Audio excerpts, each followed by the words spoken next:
Welcome everybody, welcome back to our returning customers. Hope everybody's having a great Tuesday so far. And here is Android 17 in the flesh, or in the polys. During our last stream, we started working on the arm. We've started to get that kind of crazy sharp elbow shape that I'm seeing there, which there's a lot of changes that I can see that we can make now. A lot of what we did yesterday, though, was really up here in the hand. There's just a lot going on with this pose and trying to get closer to that. So I'm going to probably be continuing to work on that hand today. Hands are tough. Hands take a long time. I mentioned this yesterday. So we're going to spend probably a good portion of our time today on that. And also, hey, yeah, we got a new little setup here. I'm trying it out for the first time. Just because of my Cintiq's resolution, it shouldn't really mess with the resolution of the stream as well, just because the screen is 2160, I think, by, I can't remember, I think it's 2160. But yeah, so UI is hidden right now. If people have questions about stuff that I'm doing, I can pull up specific stuff in the UI still without, too much of an issue, but we're going to try it out and see how it goes. Just to have this be a little bit larger on screen, I wanted to give it a shot. So, this arm, I'm noticing that it just feels like it gets a little bit too thin down here. And what I would like to do is kind of bring this form forward. So the way that we're wrapping around down here, I'd like to bring that forward, maybe with just a quick rotation, and then see if that helps that feel a little bit more thick from that perspective over there. So I think that's definitely aiding in that. I can maybe do a little bit more. And just as I rotate around here, I feel like we start to lose too much volume. So I might try to get some of that back in through here, if I can. We'll have to work with how everything else is interacting there. But I think after a little bit of some TLC through this arm, I think we'll be in a lot better place. Just the shape here just starts to get kind of too thin and awkward. He's a gangly boy, but we don't want to just give him noodle arms, right?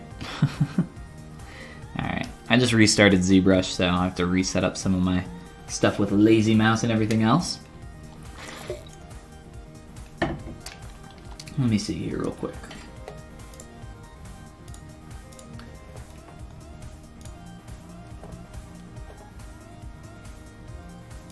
Alright, cool. So there's still some weird stuff going on with the edge up here. I think I'll just leave that for now and kind of take care of that after I work on some of the larger shapes through here. Continue to push and pull some stuff around with a large move brush.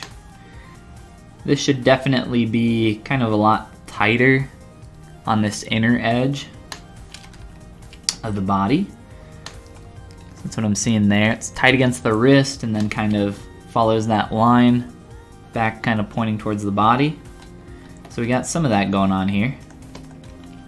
Can maybe even, I think after we blend that, that'll make a little bit more sense there. And then back here, kind of just hanging off. Once we start to get into secondary forms up here, we can start getting some of those folds and make that feel a little bit more like fabric instead of just, a tube of geometry. So we'll work on that here in a little bit. Let's get a little bit more push and pull through some of this area.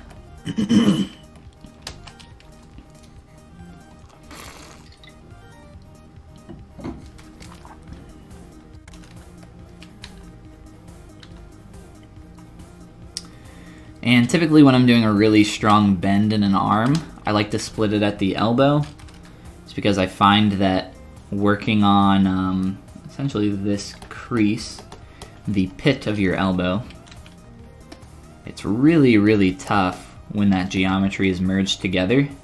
When it's separated, you can kind of play with this interaction a lot nicer. Like it just, you can scoot this edge, soften this form, maybe get some more volume in there if you need to. Just gives you a lot more control. And this is kind of just the way I sculpt pretty much everything, but the way I kind of developed this process was mainly by doing it in areas like this first, where there were these tighter creased areas that are really tough to deal with. Just kind of splitting it up and going from there. And then I just kind of started doing it more and more in different areas, and I found that it was very helpful. Now I kind of split up, you know, most of my pieces, especially in the blockout phase. I find it really nice to do that. And then, you know, as you start getting further along, you can start combining stuff and then adding to those forms. My throat is not being my friend this morning. It's because I didn't have any tea. Juan Franco, what is going on? My dude, welcome back. How goes it? It's Tuesday. Stream Tuesday. I'll be streaming tonight as well on the Pixelogic ZBrush channel at 6 p.m. EST, so that'll be a lot of fun if you guys are around for that. For those that are just joining us, Android 17. I've been working on this dude for a while. Maybe like the past... Has it been 3 weeks already? Maybe almost 3 weeks. I'm not sure. I'd have to check what stream number we're on. But we're specifically working on the arm right now, and then we're going to be focusing back in on the hand. We did a lot of stuff to the hand yesterday, and we're probably going to do a lot more. Because this pose, it's a crazy one. It's a toughie. So I have all my fingers separated right now, just to make it a little bit easier to work with. And down through here, I want to make sure that this line is kind of following through like I see in the concept. So look at this edge here as it curves in, and look at mine, how it kind of just goes straight and then kind of wraps all the way around. A lot of that will be taken care of when I blend these two shapes together, but at least for now what we want to do is start getting that headed in the right direction.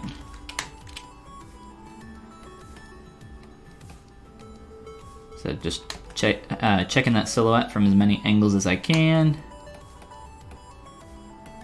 and making that shape feel like it is the same as what I'm seeing in the 2D. Ooh, maybe I should have made some tea.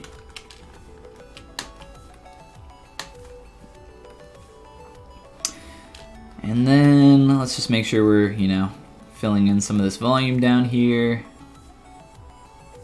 so that when we blend those together, it's not going to be a complete nightmare. Mainly just a move brush right now, nothing too crazy.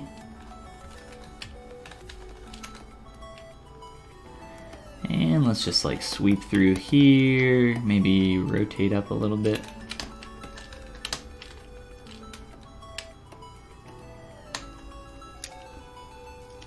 And let's see, let's check our silhouette from a few different angles. So I think kind of from our hero view, what I'm seeing in the 2D concept, I think we're a lot closer now.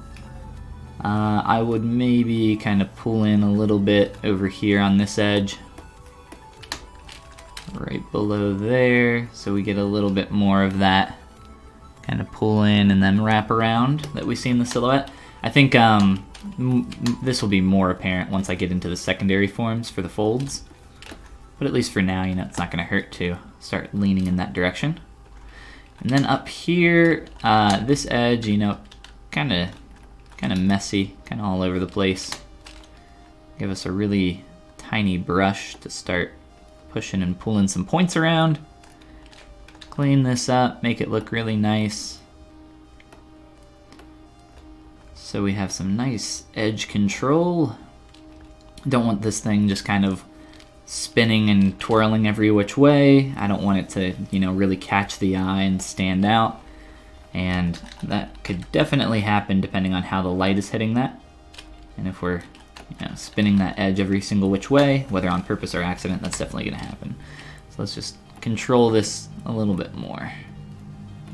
Another really easy way to do this would just be to delete the everything on the inside, and then I could add thickness to this later with an extraction. Really not that hard, and it gives you some pretty good results. But for now, you know, I'm just playing around with what I got.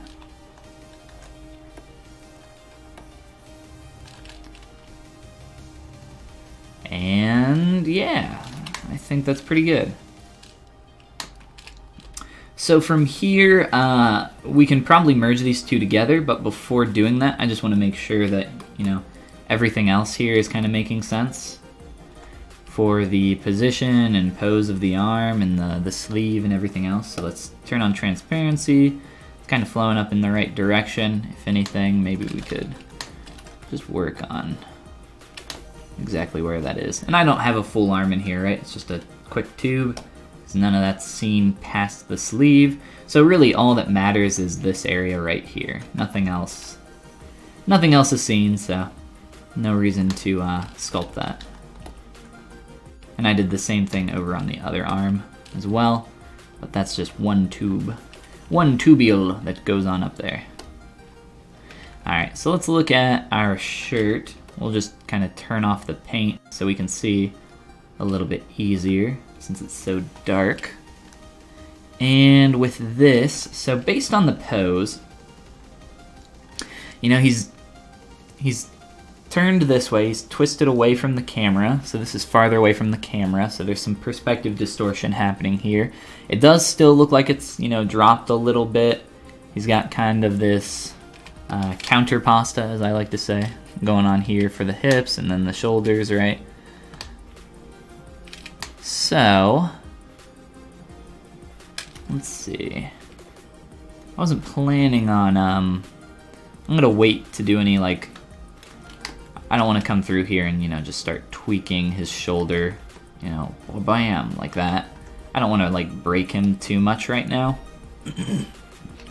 Mainly what I want to do is make sure that this is feeling like it's headed in the right direction, what we're seeing in the concept. If anything, it could maybe be a little bit tighter up against his body, and maybe get some more volume on this side.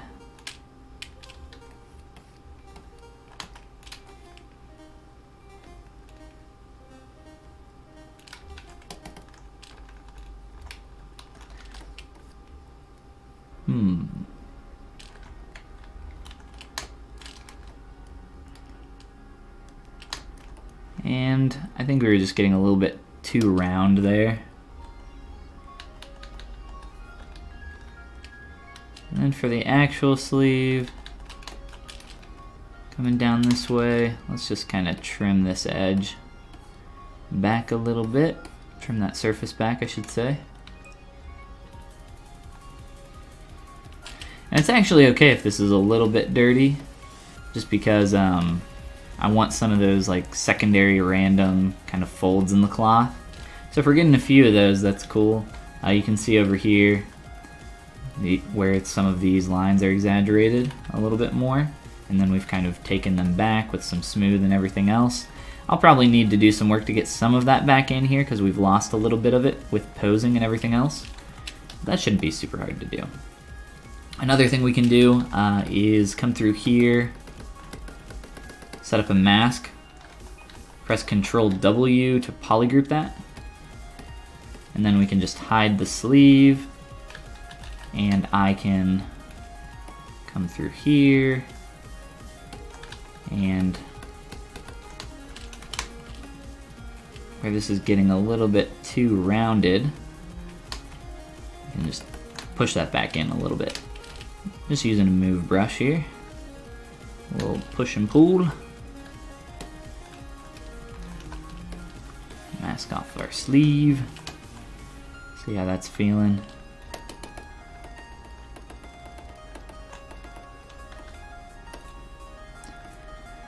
Getting these places where you know, things are squashed against each other to interact nicely is really tough to do.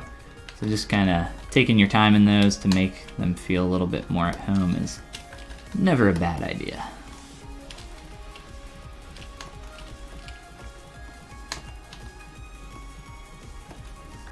This is getting a little weird in here. I'm not sure what I want to do with this yet. We might have to do some correcting around that area. But then again, the shirt is a dark color, so maybe some of this will be hidden. It doesn't look too terrible, it just feels like it's a little off positionally. I don't think it's too terrible though. Back here, it's not that bad either. If anything, we could like pull this edge down some. But again, very dark, very hard to see, so. And then for our arm here,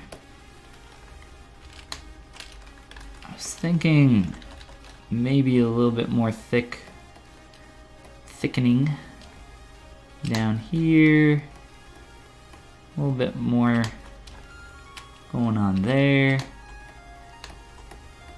Let's kind of thicken this guy up from every angle. Make sure that this shape is staying round as well. It's a little bit kind of all over the place.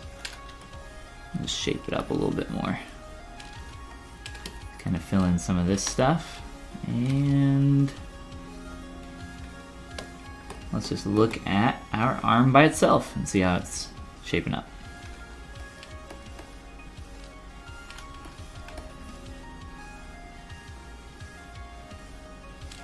Alright, cool. I think we can go ahead and merge this stuff together at this point. So, how do we do that? I'm probably just going to Dynamesh them and go from there. So let's see. The places where like this seam line and everything, it's really not that big of a deal. Should not matter. Honestly, I might just wait to merge these together just because of the shape being something that I might want to change later. I don't know. We can leave it for now. It's not going anywhere. Fish tacos. What's going on? Welcome to the stream.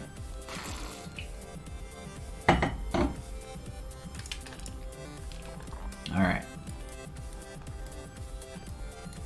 So, there's our arm. Let's reapply our materials here. Material and color. MRGB. Make sure we got the correct material there. Fill object and fill object. And then we'll play with the seam and everything a little bit later. I don't think we need to merge it quite yet. And it'll take 2 seconds to do. So, our hand. Our hand has been kind of the big thing that we've been wanting to focus on here during the past day or so. Both of our hands, I should say. This one we didn't do really any work on yesterday, if I recall. He's making kind of a weird pose down here that I would like to figure out a little bit better and get to kind of a cleaner place. The fingers are still, you know, not connected on here as well. Those are just split off, pretty simple meshes. Up here, this is kind of the one that we focused on a lot yesterday. He's kind of making like a snapping gesture almost, and I was trying to make this with my own hand, and I couldn't really figure out exactly what he was doing. So I think a lot of what we're going to be doing right now is just trying to get as close to that concept as possible, get to a point where we can merge some of these fingers together, and then go from there. So let's see what all we want to change here. I've kind of planed out a lot of this stuff, and I would like to get some more volume in some of these areas in the hand. So I think that's what I'm going to do here first. Just kind of filling in some of this. Checking this out from as many different angles as I possibly can. I feel like this is just, you know, a little bit too tight, and I feel like we could transition some of this form a little bit nicer based on what I'm seeing with my own hand. And, you know, this is a stylized character, but still looking at, you know, realistic references can be very helpful. But I'm trying to match what I'm seeing here as best as I can. So that's the first thing. I'm just looking at my hand for some angles that maybe I can't figure out from just that image.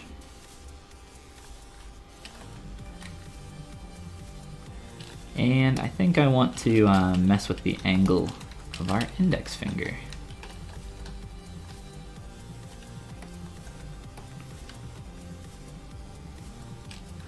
So one thing that you see in fingers a lot, and I was mentioning this yesterday a little bit, but one of the things you'll see in, you know, poses with hands, first of all are extremely expressive, but one thing you'll often see in really nice posed hands is this idea of clumping.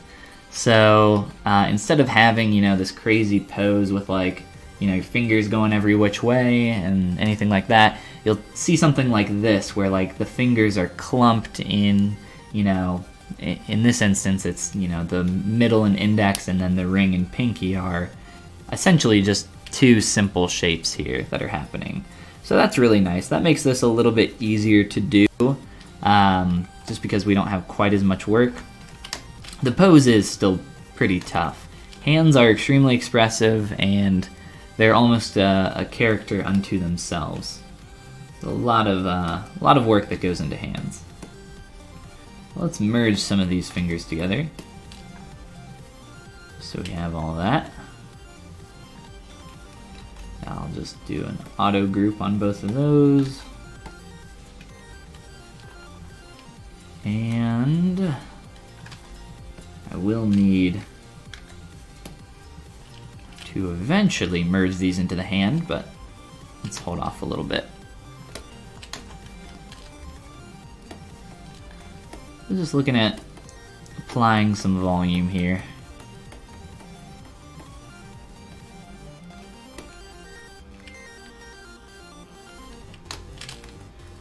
Making sure that my hand is wide enough to fit all these fingers. And let's really get some more volume in here. Just using a clay tubes brush, fill that in as much as I can.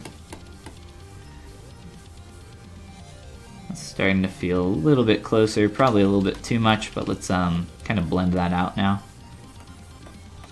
I was wanting to get more volume in my hand, or on the palm of my hand in general, so that's feeling a little bit closer to what I was looking for earlier. And then for the pad of our thumb, kind of rough up our surface a little bit here.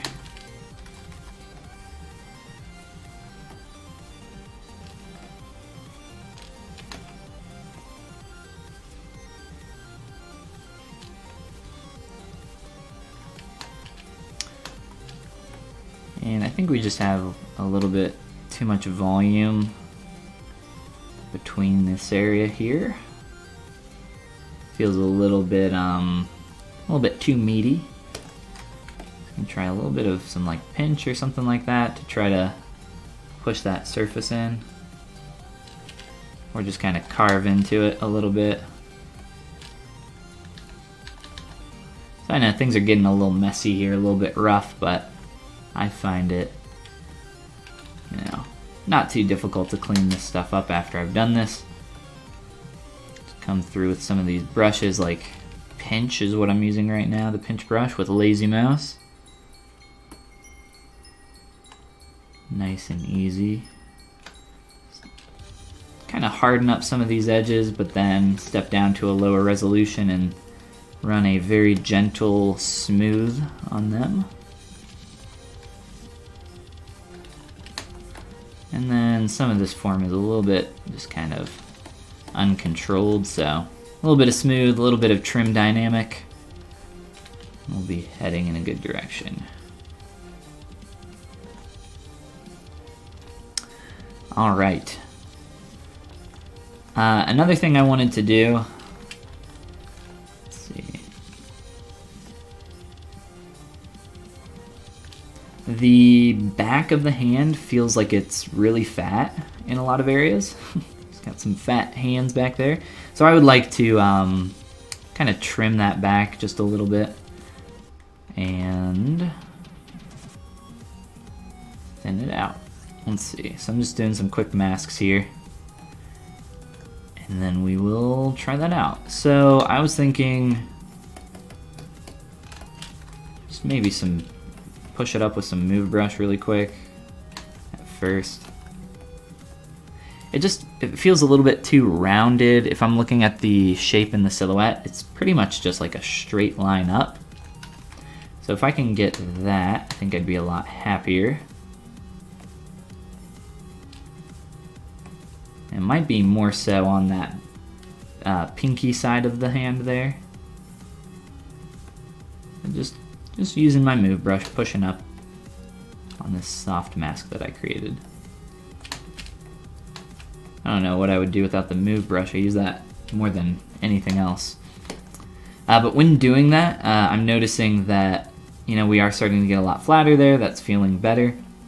But the transition to the wrist on the back of the hand now feels very, very awkward because we're starting to get kind of what ZBrush does naturally, which is a surface that kind of wraps like this instead of something that goes like 1, 2.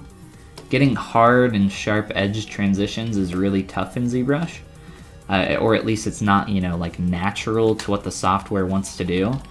ZBrush just wants to, you know, smooth out everything like this, and I see that a lot in people that are new to sculpting in ZBrush, and it's just something that you gotta, you know, figure out with your own tool set. I like to use like pinch brush and a few other like masking tricks to get in here and tighten up some of these areas, but we want to make sure that we do that. Don't want that nasty ZBrush turn. Gotta come up with a name for those. It's just like a ZBrush angle, I don't know. Something. They're annoying though.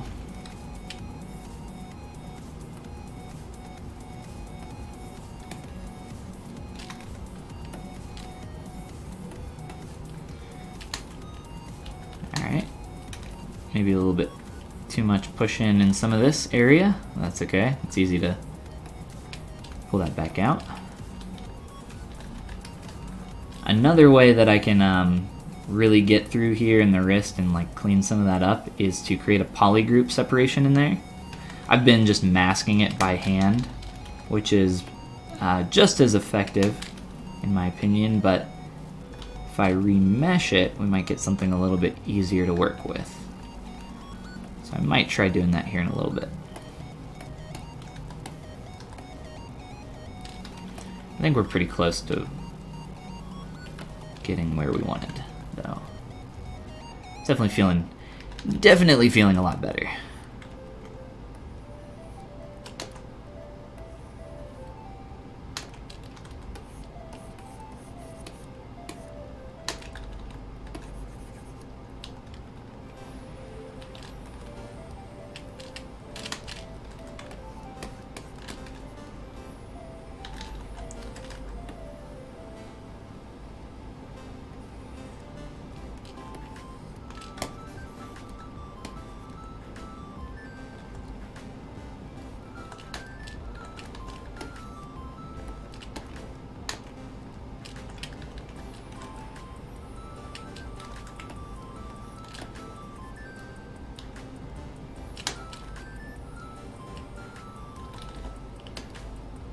Alright, so looking at the transition of the wrist here, there's some weird stuff that's going on. What's going on, RD? Welcome back, dude. And thank you, I appreciate it. See this curve here? How it's got like this weird S shape there? It's because just from this angle I can tell what's happening, but the surface is raised up too high on this area. If we start to rotate around here, now you can see that. I just know from experience that's kind of what's happening from this angle. Just kind of being able to interpret your surface, you'll get better at it with time, but so what I need to do here is raise up, push down, try to get this a little bit more even. And just kind of push and pull some things around until it gets closer to that. Hands are tough. I know I keep saying this, but they really are. They take forever. They take days, maybe, depending on how many hours you put in those days.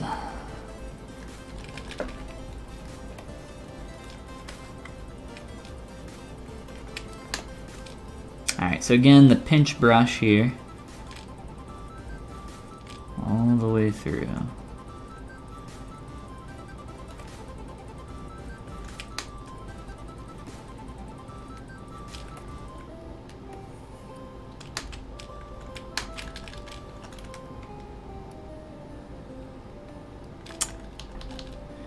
All right.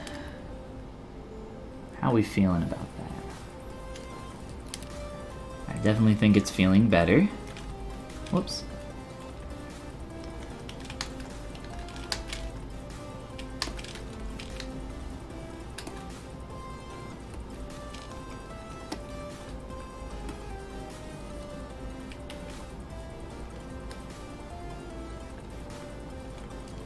I don't know, I think maybe I've just made the hand a little bit too thick in general now. I'm gonna squash this just a tad. All the way up through here. Still want to retain the shapes that I've made, just a little bit more thin.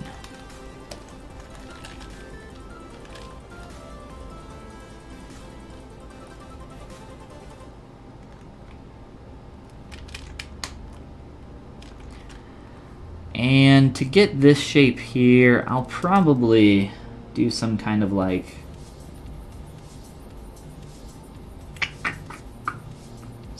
merge there with the fingers temporarily. What happened to the camera? What do you mean? You're probably just talking about the ZBrush scene. I still have the UI and everything here. I just trying out something new. Have the I don't really reference or use the UI like all that often, but if there's any like specific questions that people have about stuff or anything like that, I would be happy to swap over real quick and show something off.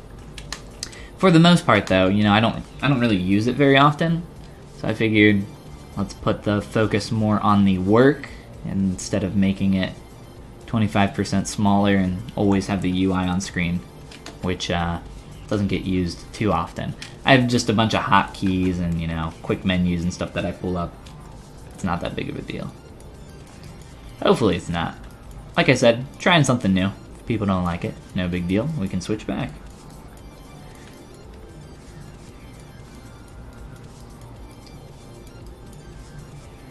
Let's see. I think,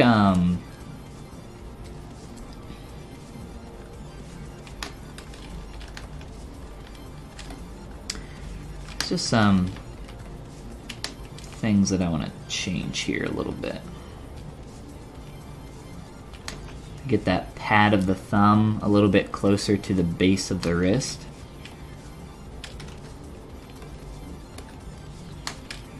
I'm just kind of pushing and pulling that.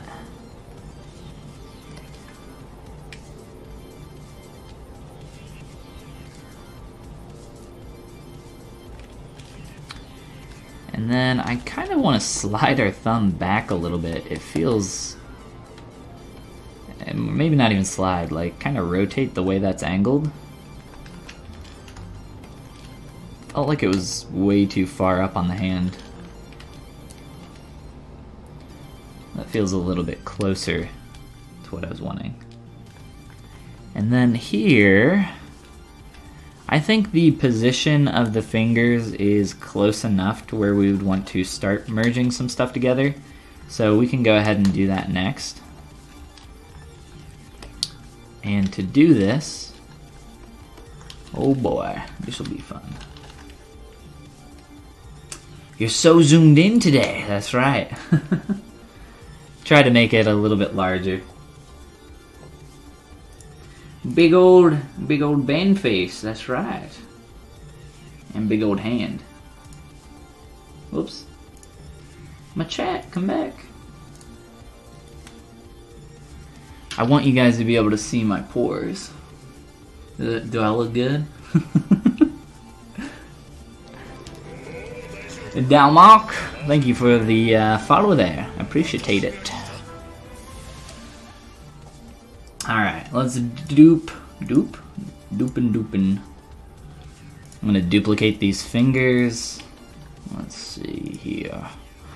Let's see here. Merge them all together. Yes, please. So we got all these fingies. Bar fingers. Yes. Alright. Now, what does this Dynamesh do? Oh gosh. That's some stuff. That is some stuff. Alright. Let's up that a little bit.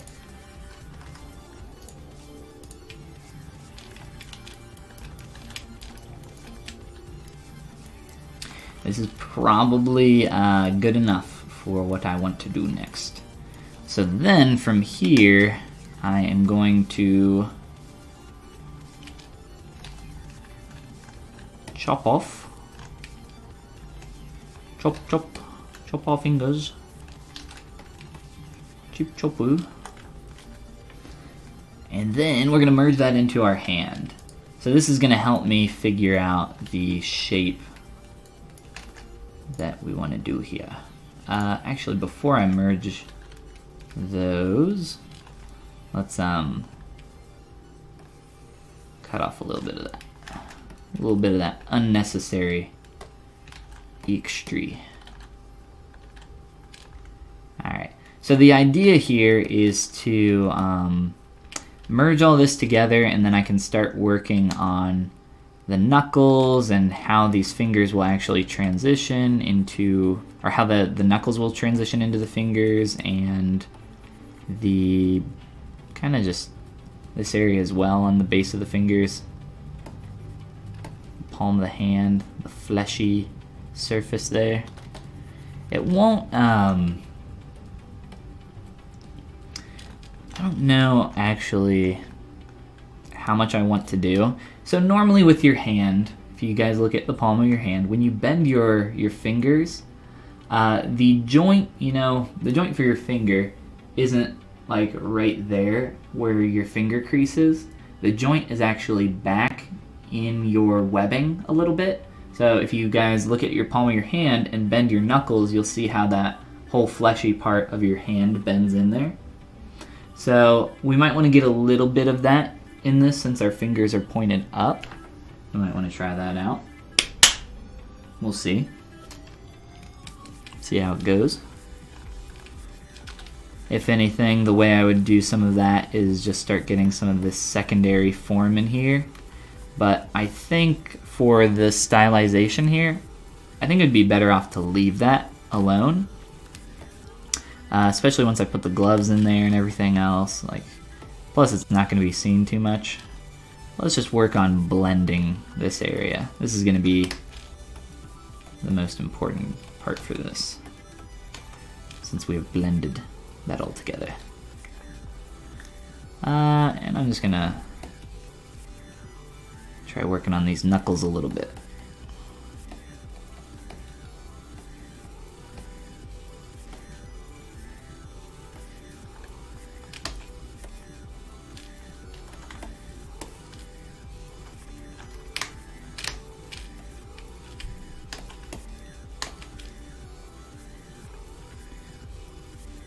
Alright.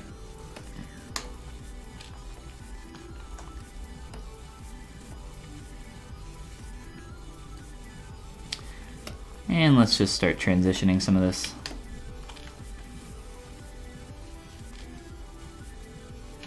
I know that's very tight right now, but we will do some more work here to make that transition a little bit nicer.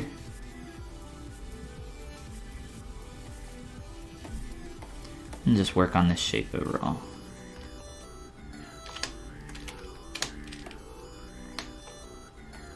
I wanted to make sure that the surface was even as well.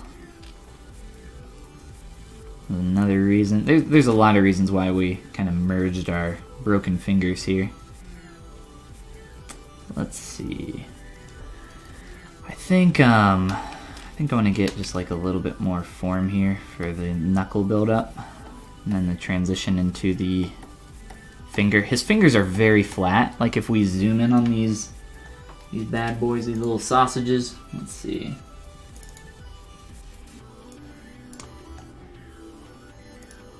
have to switch my camera view here. So if we zoom in on these fingers, look how flat these things are. Like, they're so flat. This one looks super thin here. Looks awkward. But yeah. So we'll try to get that a little bit here. Just a little bit of knuckle. And then smooth and transition that.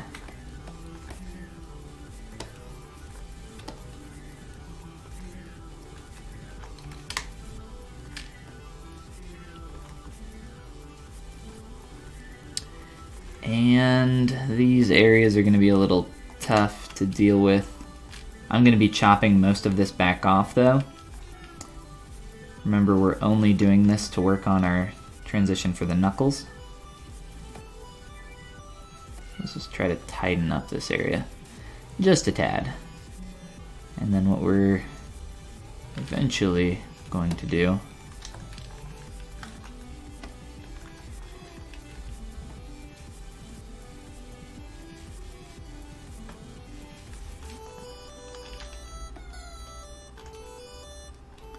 is chop all of that back off.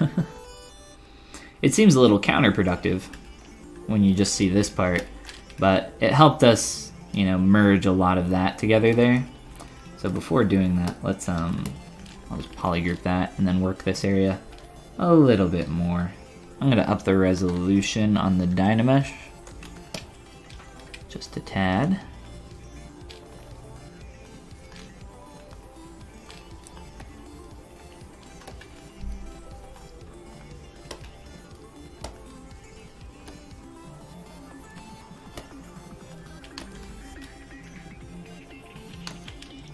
And then I want to make sure from the silhouette that we're not getting like this awkward hump there for the knuckles. So to do that, I'll probably just try to like fill in the surface a little bit. Can maybe pinch it as well.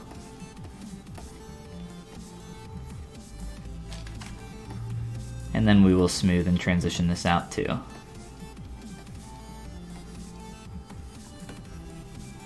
Now if I was working on some more realistic hands, I might be able to get some of these like actual bones, you know, shown through the skin. If you got thinner hands, like on my hands, I can see the bones on the back, so you might be able to get a few of those. But for something like this, it's just way too much form in there. It's not necessary at all. So we will delete it. Not delete it, but blend into it.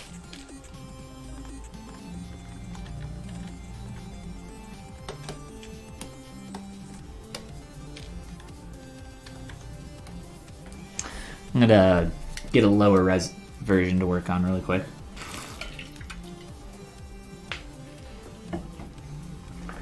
And then, let's see.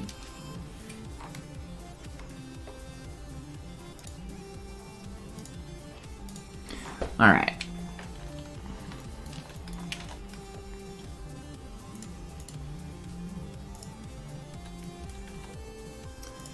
Doing a quick projection on that so we have something easier to work with.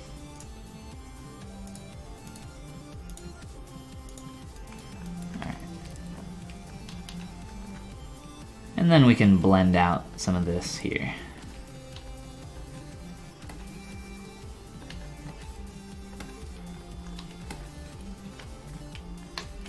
Because if we look at the concept, the back of his hand is pretty much completely flat. I just wanted to get the knuckles to blend into the back of the hand nicely. I think we've done that now. So now I'll just flatten out some of this back here using a trim dynamic brush.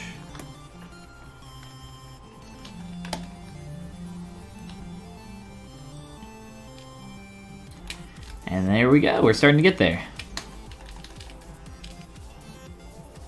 You can kind of see how the knuckle shape is starting to define a little bit more through here with these lines. It's kind of what we were looking for, but you know, got to build up these shapes slowly. I think we're getting there.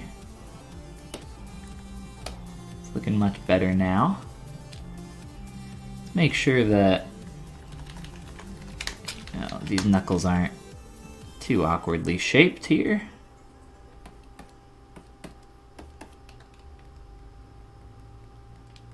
And then again, working on that flow up into the fingies. The phalanges, or the fingies as I call them.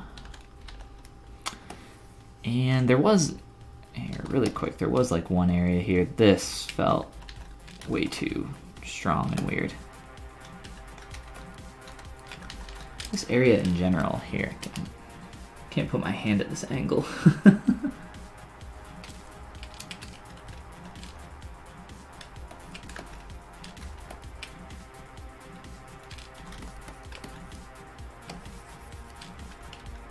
Alright.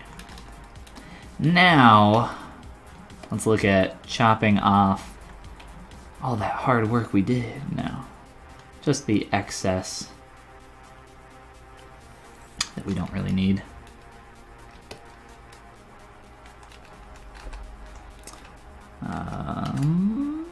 Auto groups.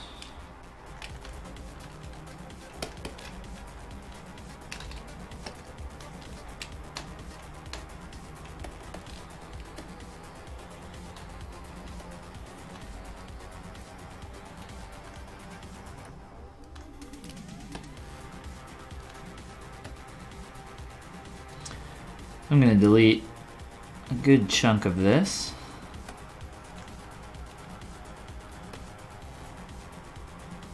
Everything that I'm masking right now. The darker color.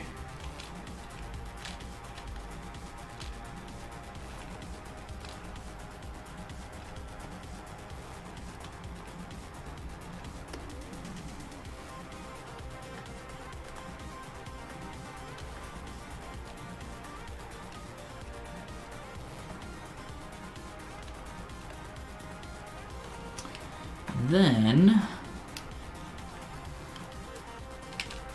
let's see, make sure that's okay. That's probably fine. Maybe be like a little bit closer on some of these edges, but I'm not super worried about it.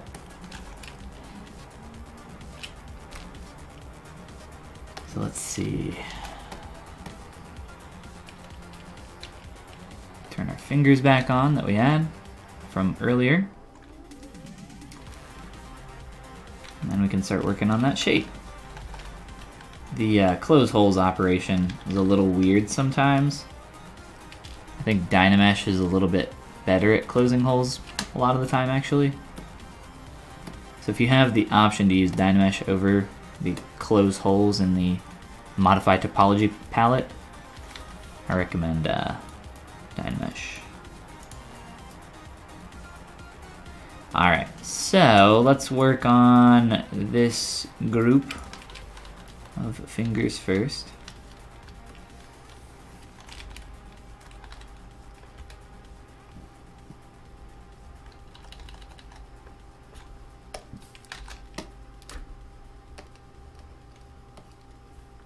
Alright. I'm probably just going to merge these all together, and not all of them, but 2 and 2, and kind of work on them as a group. It's kind of why I split them up into 2 separate subtools, so I can think about it that way. Makes it a little bit easier. Let's grab our pick, our hand pick.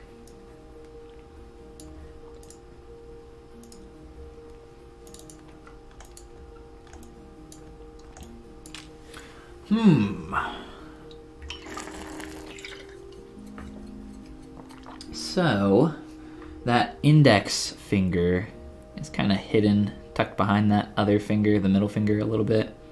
I was trying to figure out what he's doing with the pose here. I think he's kind of going for like a snap. That's kind of what it looks like, going for some Thanos action.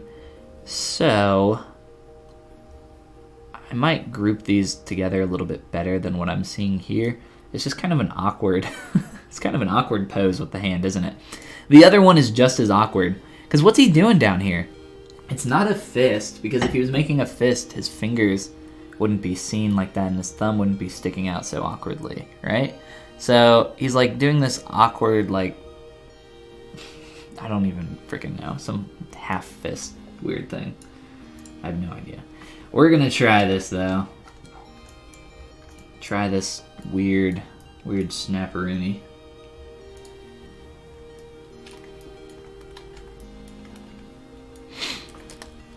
And try to make this work. So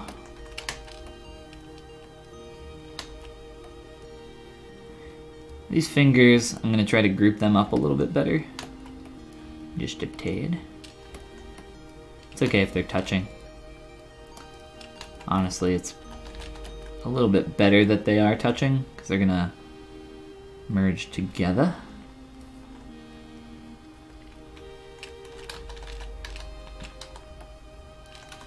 I'm gonna make the index finger a little bit shorter. Feels a little bit too long.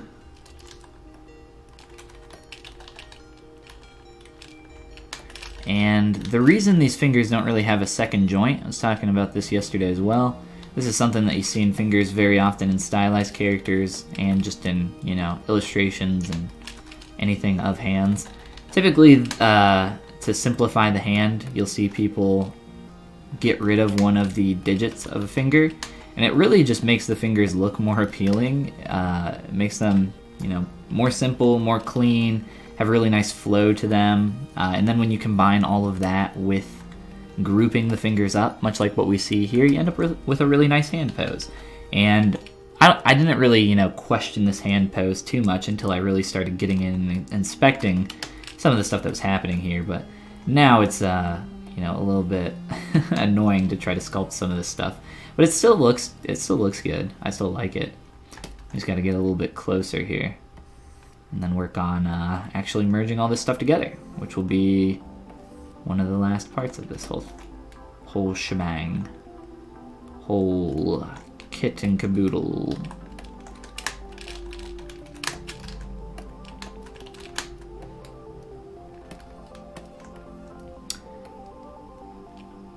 So using a move brush again, this time with back face masking on. If you guys have ever watched me work before, I love me some back face masking. It's really cool. Allows you to make some really interesting changes to your mesh. If you guys have never used that before, it's in your brush auto masking palette. I recommend it. See, I don't even need my UI open, guys. I know where all my stuff is. I know where, off the top of my head, I know where most of the stuff is in the menu that I use, like delete hidden, close holes, all that's in geometry modified topology. So if you guys are looking for a way to just quickly work with your geo and get rid of some extra stuff, or quickly like close holes on something like that, it's in geometry modified topo. It's really nice. That's why they're in my quick little pop-up menu, because I don't like digging for stuff. Waste too much time, even if it's something that just takes, you know, a few seconds. That adds up, especially for stuff that I use a lot. Clean up some more of these transitions, make sure that's looking good.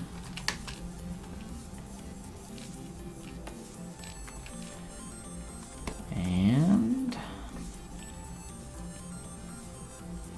let's just look at this from a few different angles, see if there's anything that's really standing out to us that feels really awkward. I think the one thing that feels kind of awkward to me is the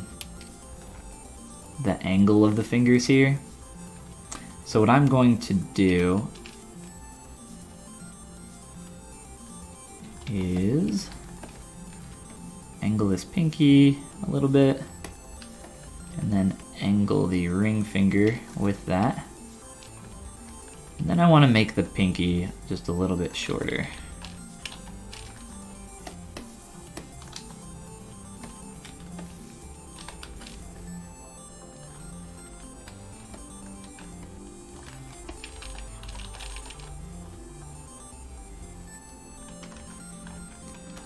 And yeah, I don't know.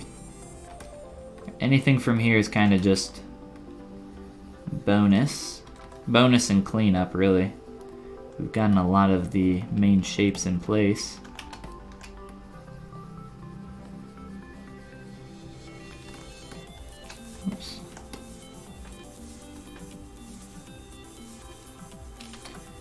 There's a little bit of trim dynamic here to the area where the fingernail will live. Oftentimes I don't even put fingernails on stuff like this just because it's kind of a waste of time. Because nobody even cares, nobody looks at it, nobody even notices. You could sculpt something really quick if you really cared about it, but I don't know. We'll see. We'll see how we feel about it. If anything, what I'll do is make one fingernail and then duplicate it multiple times across, so we don't have to make a bunch of fingernails, because that sounds like a pain in the butt. Yeah, cool. Let's look at everything. I'm not gonna merge the fingers down right this second though.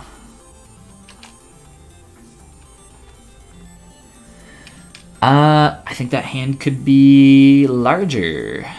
That's what I think. Hand feels a little small. Angle could change as well, which wouldn't be all that hard. Other than that, I think we're pretty close.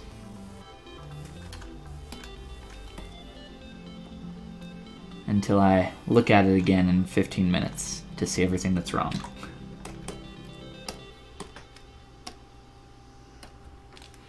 Doing a quick remesh on this just so I can change the angle of the hand. Sculpt is looking great. Well, thank you, Glyphy, and welcome back, dude. Gatif bin.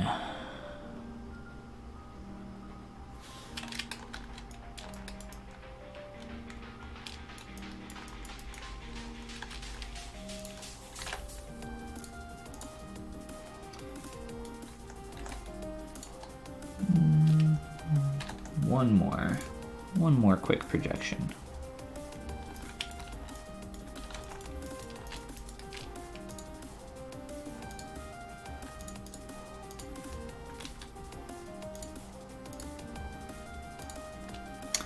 Alright. So, hand needs to be a little bit larger, I think. I think the position of the hand could change as well, hand and arm, but I kind of want to do that more once we get into posing.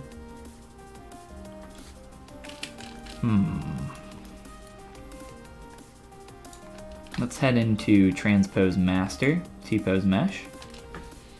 It's located under the Z plugin menu, if you've never used it before.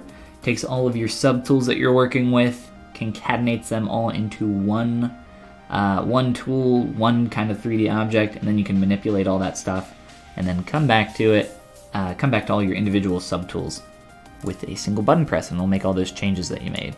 So if you want to make your character, you know, a lot larger, or if you want to do what I'm about to do, which is just scale one part, or you could come in here and rotate an arm. I mean, you could do any number of things. You could break it and then send all that back. That would be fun. It's very easy to break stuff though. Oh my gosh, that's actually amazing. Tall boy. Let's make him extra tall boy here. Gotta make him look more smug. That's actually amazing. I think he's done, guys. He's perfect. Oh my gosh. Okay. Let's come here to do what we meant to do. Grab our hand. And our fingers. And make this hand larger. And subsequently make the other hand larger, which it looks like it could be a bit bigger too. So, let's see.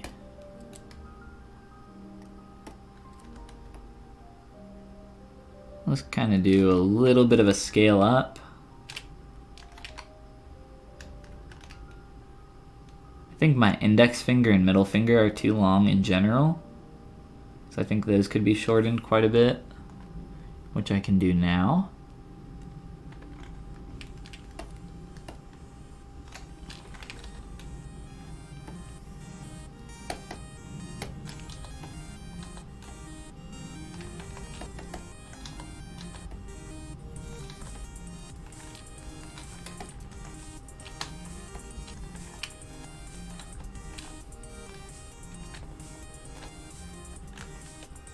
Yeah, that feels much better. Alright, and then the position of the wrist was the other thing I wanted to do. You guys are supposed to remind me of this stuff. I get forgetful. I'm working on too many things. Too many things to fix at once. Alright, let's grab our hand. Hans? Labasi, what's going on? How goes it?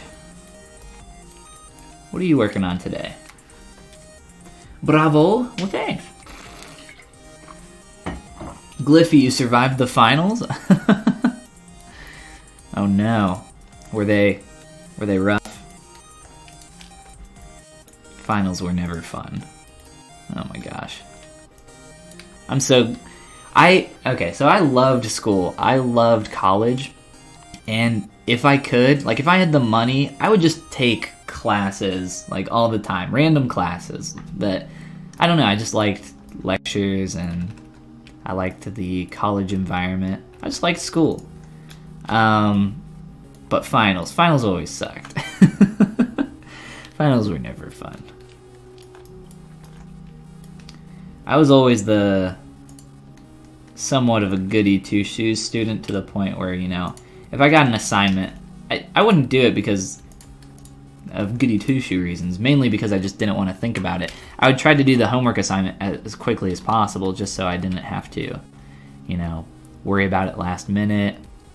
Or mainly because I knew that if I didn't do it like the day after I was assigned it, I would just forget about it completely. So, better to just get it out of the way, I thought. I was always a terrible test taker, though. I still kind of am, I think.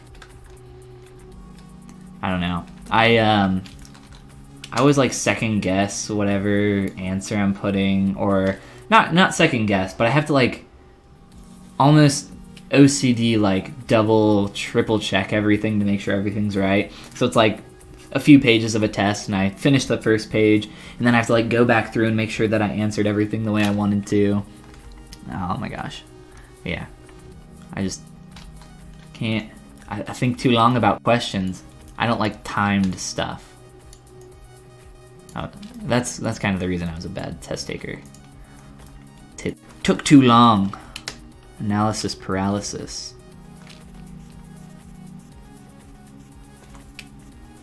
Not 'cause I was dumb, but that's a factor. Alright, let's go back to our subtools so we'll watch all the changes pop in here. You would study all your life if you could. Yeah, I don't know, I like college a lot. I know a lot of people don't like school, but I don't know, I always enjoyed it. Doing some studying of wood textures in ZBrush. That sounds like a lot of fun. So just trying to figure out like different techniques to sculpt wood or wood textures. That's cool. I'm into it. I would love to just keep taking classes and earning degrees if it were a perfect world. Right. Only if that were the... College should be free. No. This is taking a long time. See, especially now, I feel like if there was like free higher education, I feel like I got cheated. I want my money back. I want my money back on my college education. That thing was expensive. That piece of paper that I don't use was expensive.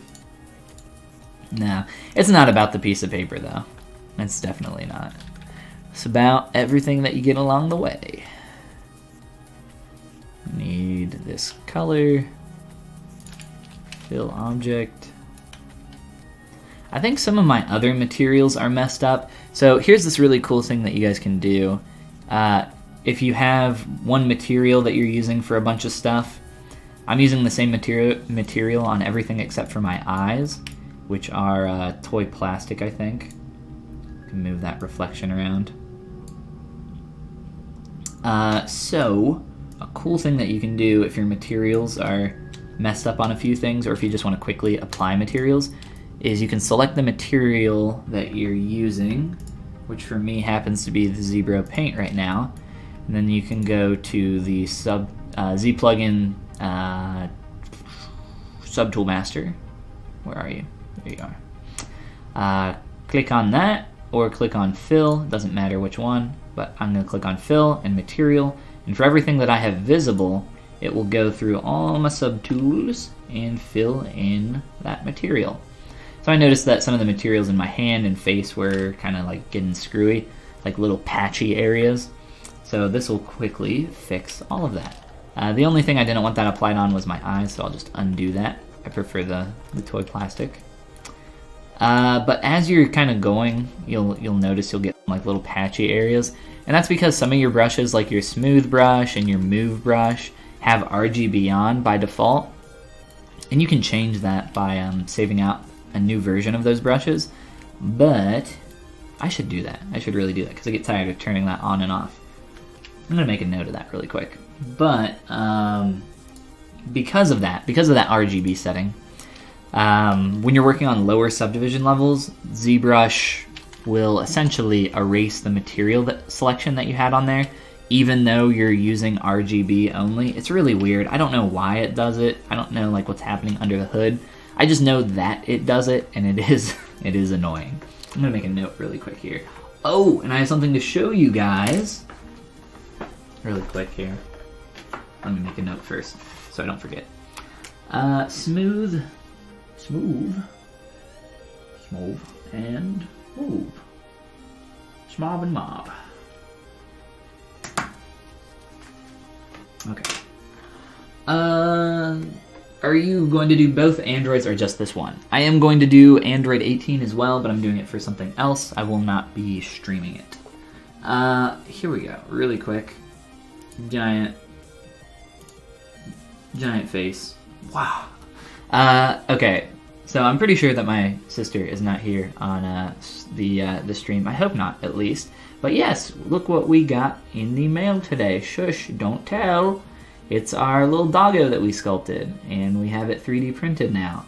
So this is a little Christmas ornament. I've designed it in such a way so that it can hook onto a Christmas tree branch and just hang on there.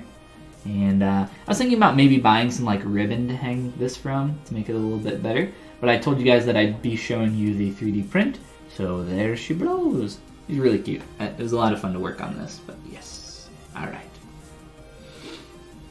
Yeah, he was fun. So cute. Yeah, it was. I think the print turned out really well. I really like the how the fur ended up turning out there. Oh, sorry. But yeah. Doo-doo-doo. Puppy power. All right.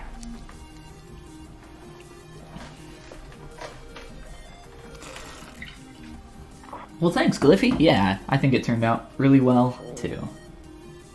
Some of the colors got like a little weird. Like if you inspect it really closely, there's like some weird like pinks on some of the fur. I ordered a few of them though, so I'm giving them the best one, the one that has the colors the most accurate. Like maybe, I don't know what that is. But yes, he is fun. It's a lot of fun. So that's the full color sandstone material. It's SLS technology. So it's essentially a block of their sandstone mixture that they have. They inject the color, the ink or whatever. I guess it's ink. I actually don't know. Some kind of ink into the block, and then they cut it out from there. So it's pretty cool. I've been doing a bunch of prints through Shapeways for SLS full color for a while, and they always turn out pretty well. I got a bunch back on my desk. We can maybe look at a few of them later, but I pull them up pretty often.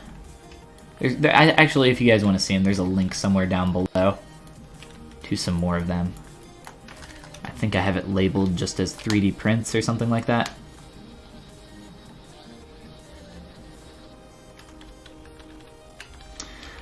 Alright, so what do we want to do next? Instead of just jumping around and noodling on a few things. We've done a lot of work to this hand to get that closer to where we want. We have played with the scale and some other proportions there. I think it's definitely a lot closer. I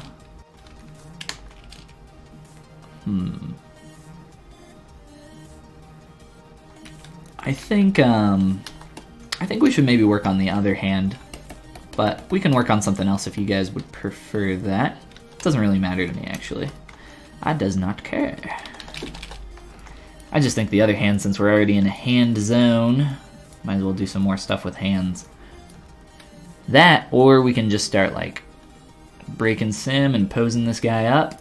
I think his face is at a point now where face and hair are at a point now where I'm happy enough to like get away from the symmetry plane and not be really worried about things breaking down too much. So what do you guys think? Start working on the pose a little bit.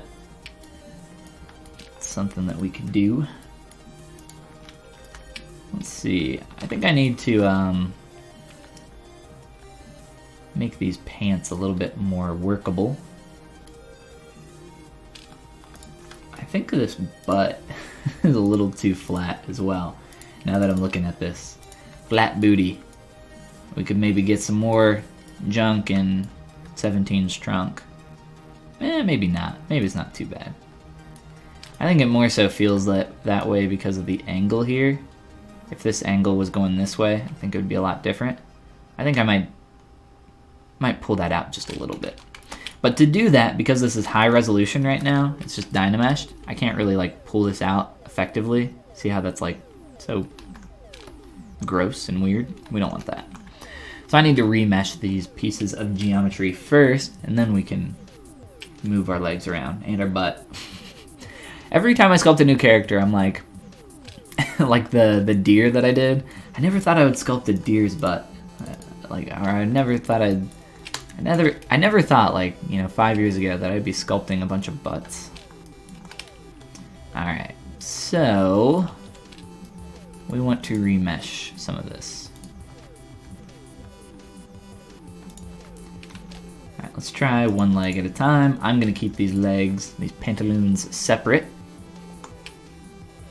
And I will go to my UI so you guys can see what I'm going to be doing. I'm just going to duplicate a mesh.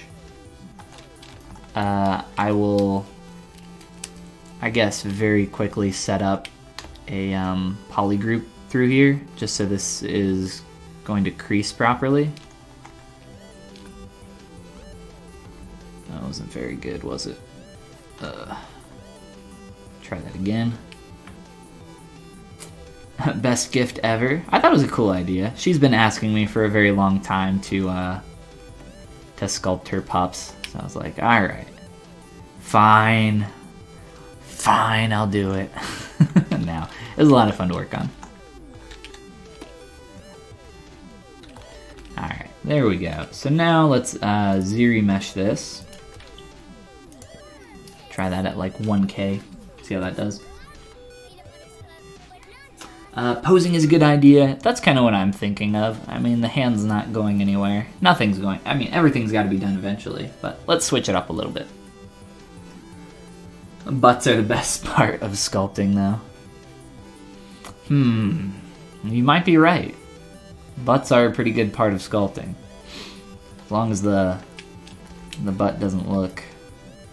As long as the butt looks like a butt. That's not always the case, though. Alright. So those poly groups have helped to retain some of the shapes here. I know we're getting some pretty terrible geometry in some of these areas, but really that's okay. It's not that bad. It's not bad enough that it's going to affect anything too much. Oh no. Oh my gosh. Oh, I hate that. That happens, like, I feel like every stream. Get this huge feeling of a sneeze about to come and then nothing. The feeling before a sneeze is not my favorite. So a couple subdivs, a couple projections, and we should be all set to go here. Projecting is a little bit weird in these thin areas. Normally in creases, it's pretty troublesome as well. This crease is wide enough that there shouldn't be any issues down here. But in these like thin edges here, all around here, I gotta pay close attention here just to make sure nothing too crazy is happening. I'll do one more projection though. Monfer, gamer, what's going on? Android 17, that is correct, yeah. We're pretty much finished in the neutral. There's just, you know, some posing, some fixing for the hands.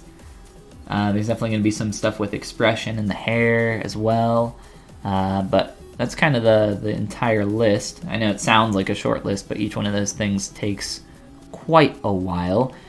Starting to pose this guy in general and start to get some of these shapes is going to be tough. I'm going to have to figure out this dude's balance here a little bit, see what's going on. This leg is definitely, his right leg is definitely a little bit more straight up and down, right underneath him, supporting his weight, whereas this leg is kind of kicked out in front of him a little bit. So that's not going to be... Trying to figure out the legs is typically the hardest part in terms of figuring out balance and everything else, because it affects the rest of... What is going on here? It affects the rest of the character's pose. Alright, I am just going to polygroup you, and I'm going to redo the polygroups here.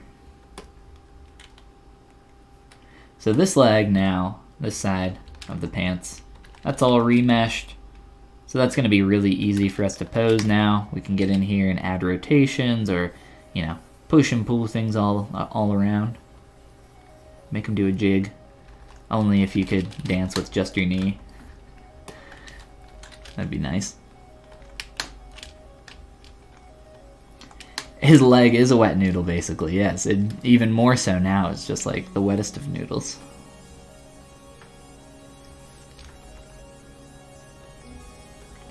Alright, so that's following that crease line a lot more closely. That's what I like to see. Control W to set that up, and Control W there to add in another edge loop, or polygroup. Both, technically. So we'll start with a ZBrush. When I'm clicking ZBrush down here in the ZBrush palette, I have this option checked that says Keep Groups. I'll show you guys in just a moment after this is done calculating. Essentially what that's doing is it's paying attention to your geometry's separate polygroups, looking at that, and then creating some, it's trying to create some edge loops around those areas. So around here, it's done a decent enough job. Some of this is a little messy, but that's okay. Shouldn't be too terrible after a couple projections.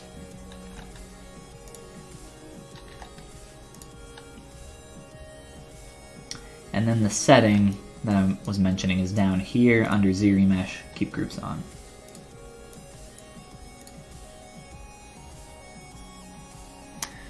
So I'll probably do, let's see, I think maybe one more. There's not as much detail on these, so let's add in that last subdiv. Take a Ganda. I don't really see anything that would really need to be projected at this level. If we just pop back and forth between those two really quick, they look pretty much the same, so I'll say that's good enough. I'm not gonna waste time projecting something that we don't need. Okay. I think everything else has subdivs except for the face, which I said I would do off of stream, and I will probably, yes, still do that off of stream. So let's save this guy out really quick. Android 17. Well, thank you. Thanks, Austin. Oh, I didn't notice it was you. What's going on, dude? The wet noodle. Learned about keeping groups a few months back, and it's changed my life. Yes, it's very, very nice. Let's, here. Clear our canvas. Drop our new boy up here with his new fancy hand. Wow. Alright. Hide our UI again. All right, and let's go into Transpose Meister. Don't think there's anything else that I need with subdivs. I think we're good. This will tell us though.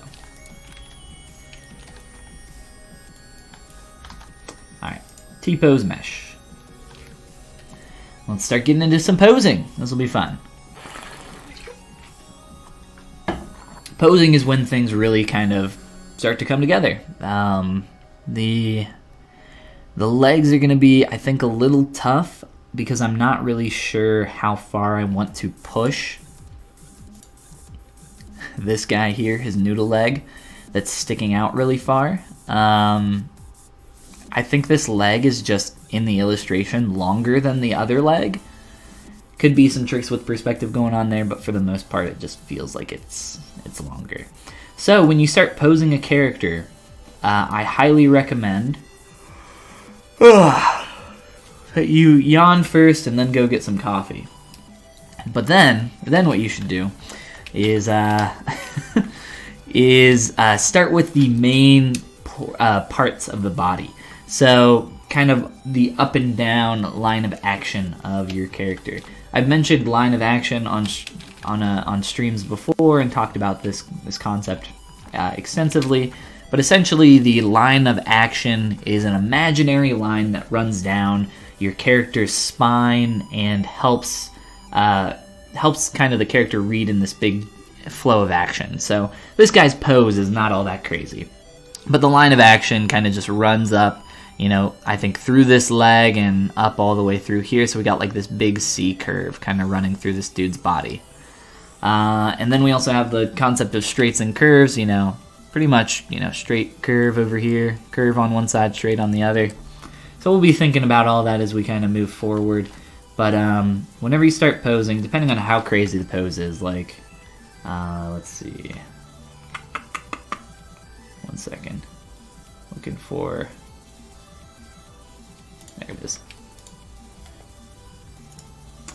Like with this character's pose was one of the more complex characters that I've ever worked on. Probably one of the most complex poses that I've ever sculpted. I'm trying to think, I've done some other crazy stuff, but this one was tough. This was a tough pose to do.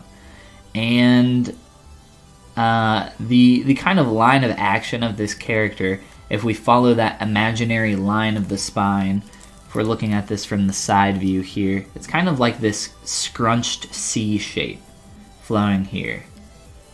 And kind of rolls through this leg and up and out through the head, right? This big old C shape. And then from the front view, you could maybe, it's definitely still the same line of action, but if we only had something like this from the front, you could maybe see that line kind of flowing through the entire body this way. But, that's the point of being a 3D artist. You have to make things look good from all different directions. It's not just a 2D illustration. So it's definitely hard to figure some of that stuff out. But, with some practice, it definitely gets easier. Let's head on back to ZBrush here and start posing some legs.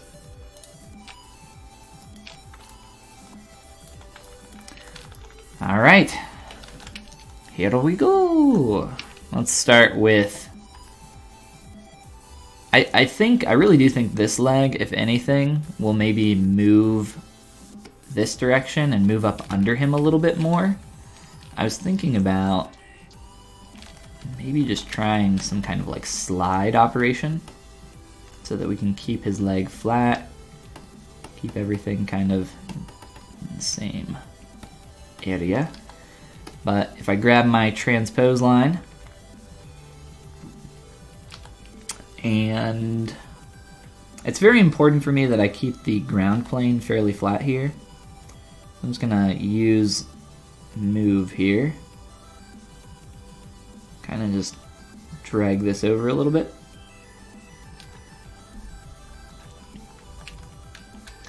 So really the leg didn't change that much, I just skewed the shape a little bit. So there's definitely some dangers of doing stuff like this. I don't think the shape changes all that much though, so it's kind of like a rotation. The reason I did it this way instead of an actual rotation is because the shoe will stay flat. But when I do this, there is some skewing that's going to happen in the shoe. Like if we see this edge here, you can see how that's kind of skewing and changing shape. So probably what I'll do to not let that happen is skew this shape over for the leg by itself. Here. So just the leg. Skew this over just a little bit to keep that more under him. And then I'll grab the actual shoe, maybe, if we use the right brush.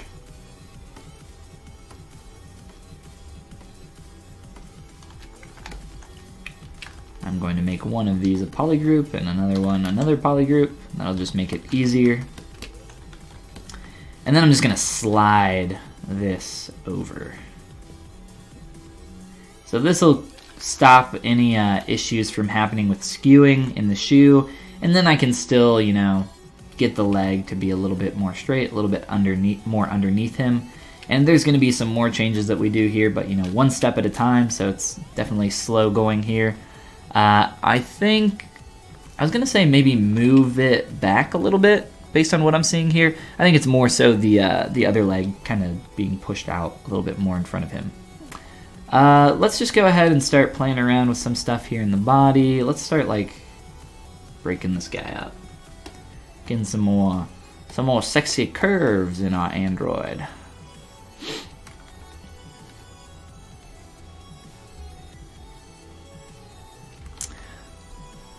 Actually, let's take a look at the 3/4 hero view here and try to figure out exactly what we want to do. I think I might try to get a little bit more lean back in the torso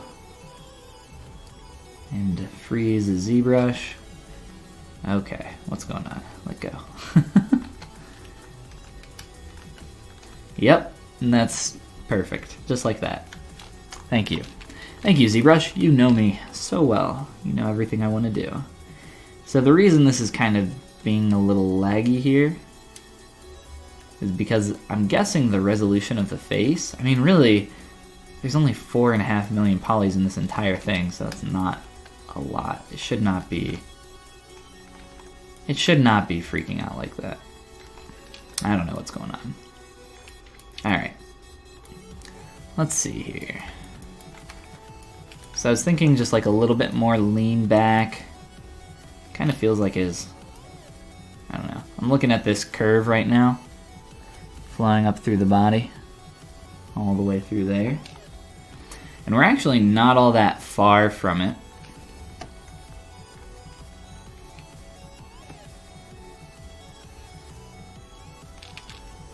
Let's try something else here.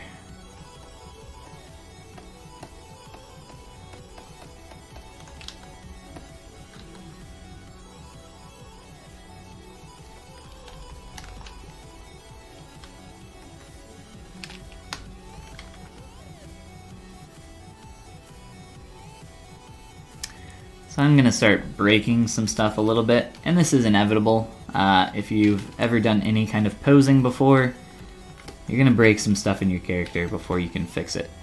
And it's just kind of a part of the process, an unfortunate part of the process when posing this way. Especially for an extreme pose, which this is not, thankfully. Let's see here. Where do we want this leg?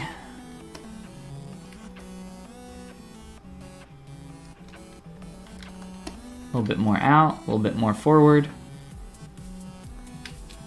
Going for that wider stance, probably even more than that.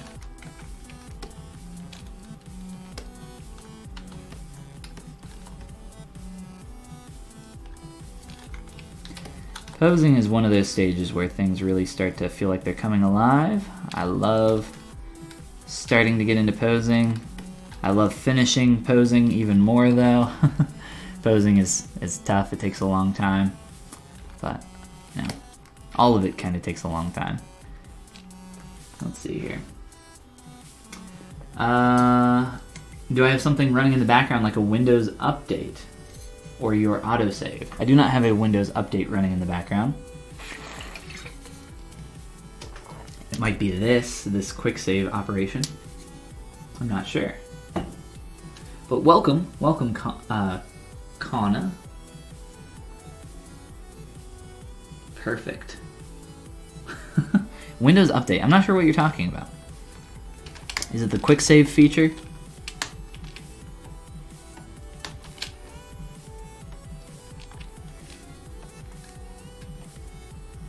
I'm gonna guess that's what it is.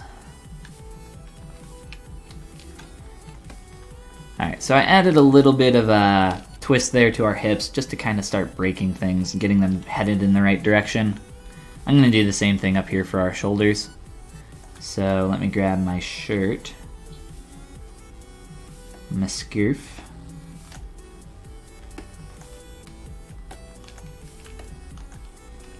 me arms,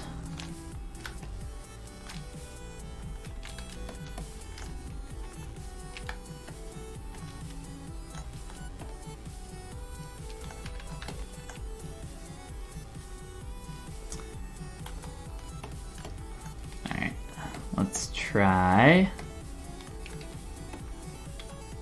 We'll see how this works.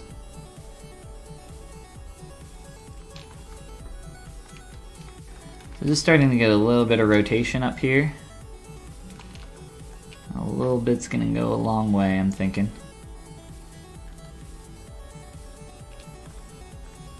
He already looks just like so much more sassy, doesn't he? Like normal Android 17? Sassy 17. Like, how sassy? Too sassy, maybe. Alright. So, a lot of this is also going to help us with some of the stuff in the arms. Like, rotating that down helps the arm get a little bit closer to the body, so that's good. Zoomed. Yes. Yes. Very zoomed today. Trying out the new setup. We still have the old one though, without the or with the UI. Matthew, what's going on, dude? Welcome back. How you doing? Thank you for the raid. Matthew's raiding with a party of 4. Welcome, guys. Welcome, everybody.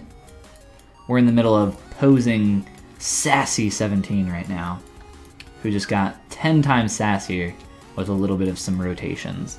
We're going to continue pushing on this. Thankfully, in the neutral pose, I've kind of baked in a lot of the forms that for the pose that we already needed. Like if we look at the profile, he's already got a lot of that lean back, which is why I decided to hold off on the lean back for a little bit, because it's kind of already pushing pretty far. We'll see though. We might need more. Swamp Master, what's going on? Welcome, guys. Welcome. Android 17 is coming along.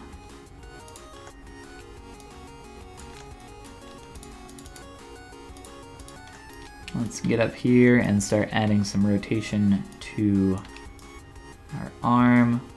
I want to bring this a little bit closer to the body. And whoops. Possibly get that a lot closer to the body, but maybe get that like back behind the leg a little bit. I kind of need to like make this pose almost to figure out exactly what he's doing here. But at least we're, you know, headed in the right direction now. We're starting to get into posing, so can actually make this stuff a little bit more accurately to what we're seeing in the 2D concept.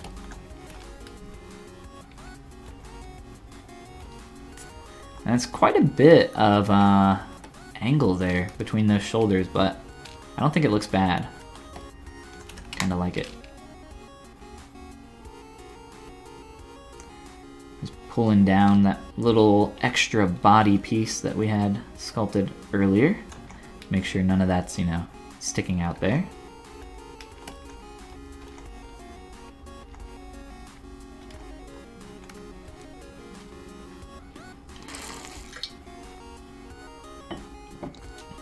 All right, this this leg I think could be even straighter. And this leg could be even more noodlier. More noodly? Noodle? Even more noodler. That sounds right, yeah. So let's just kind of use our move brush. Straighten this puppy out over here. Check our 3/4 view. I think there's maybe some stuff in the silhouette that we could capture a little bit better. But what's going on, Spiffy? Spiffy? Spiffy boy? Welcome, old girl. Welcome to the stream, Spiffy. How you doing? Alright. Let's check out our leg that needs to be much more noodly. Like at least 10 times more noodly.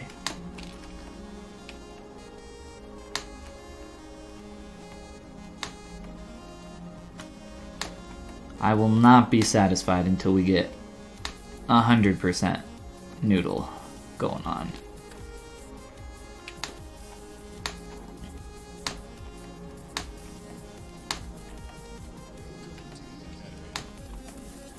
And this leg is a little bit longer than the other one, but I'm kind of okay with that.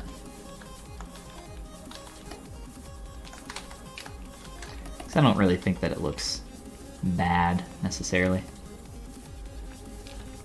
The real question though is whether our weight still feels balanced with this character, and that'll be something we'll have to figure out here.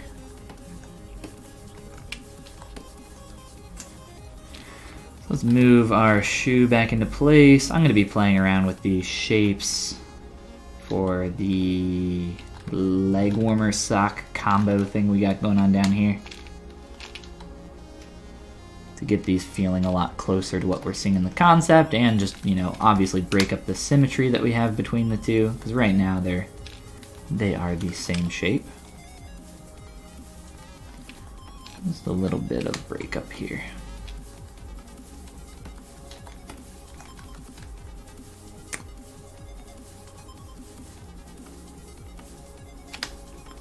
I think I'll have to play with these shapes outside of Transpose Master though, just because I can't really see what they look like smooth, and it's a little tough to work on them in here.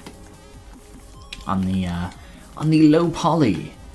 All right, let's check some stuff here with our weight. Just kind of draw up an imaginary line here. Definitely feeling like he's leaning back a little bit too far. One of those things that I was thinking about doing to help with that balance issue is to, oops, let's see, there we go, was to rotate this leg back a little bit more just to get this stance a little bit wider. And I think that's, you know, still something we can do. I don't think that'll be too hard here. But let's just start pushing and pulling some stuff around. Checking some angles in the shoes and feet. We're definitely going to want to point these toes out more on both legs.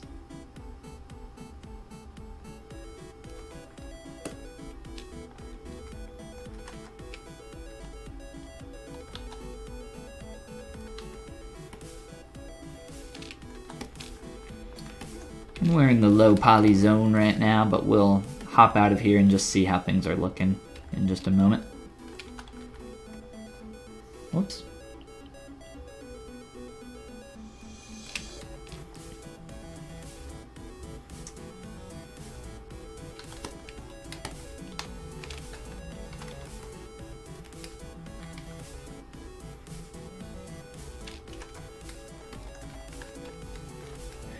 Alright, Mr. Noodle Leg. I think your legs could be a little more thick, if I'm not mistaken.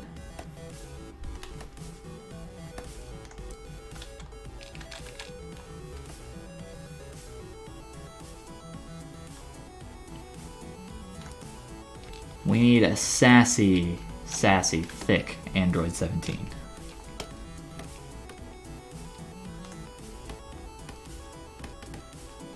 I'm gonna play with the shapes of these legs just a little bit here.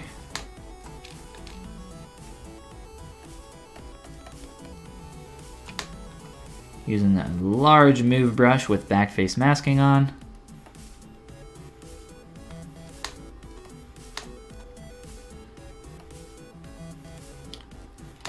And just trying to get some more thickness up in here for a lot of this. Our mask is messed up. Hopefully I didn't grab anything I didn't want to. Check. I didn't have my mask flipped on everything else. Let's see here for the shin. Let's pull that out a bit.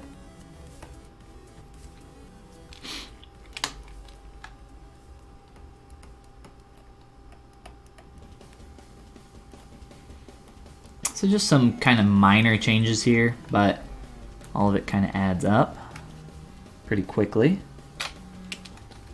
I think I could exaggerate this curve in this leg even more. Like, the Noodle Man needs to come to town here.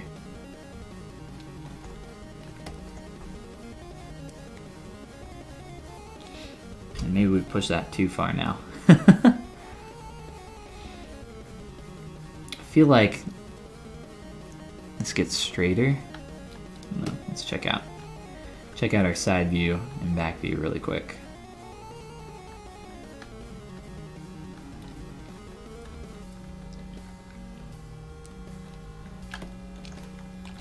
Just rotate, play around with this angle a little bit more. See if we can make that feel a little bit more balanced.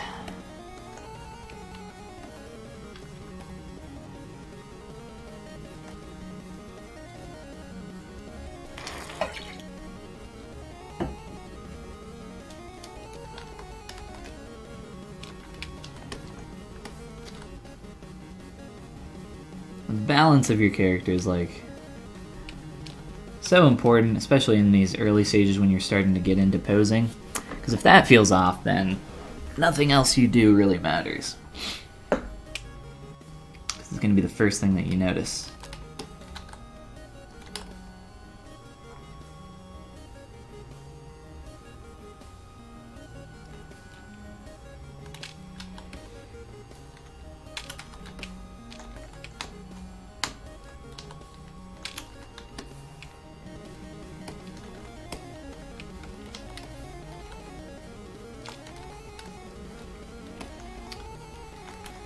All right.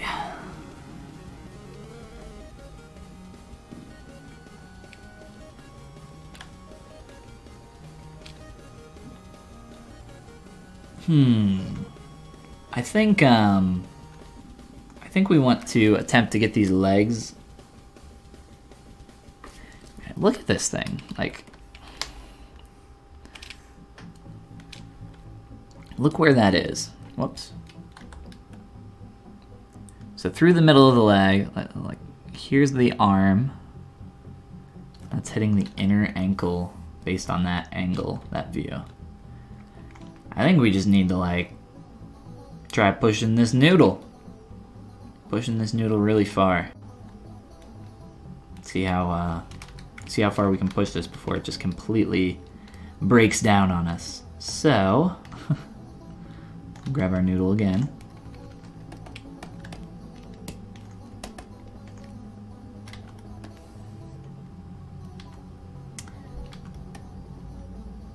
I'm just gonna rotate this out here really far.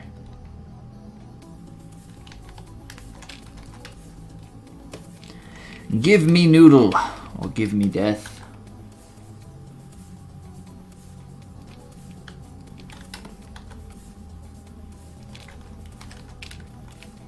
But preferably, give me noodle.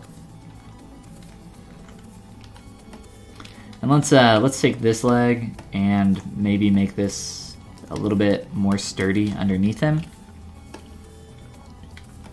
Get that like pretty much straight up and down.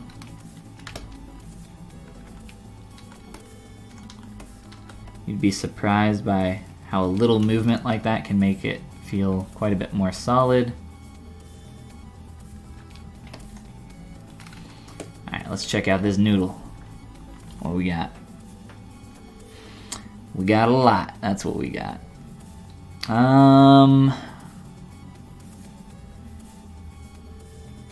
So of course, you know, we want to try to match this hero angle as best as we can. And I mean, we could push that even further, I think. But let's just make sure that, you know, we're not breaking everything from our profile views. Profile back, all that. Spin around here. Make sure we're looking good. Let's take a look up here. The body. Just as this arc starts to come through, I feel like I could shift the balance of this quite a bit more, maybe. I don't know how I want to mask this. I essentially want to shift some of this over to the side here. Let me see the best way to do something like that.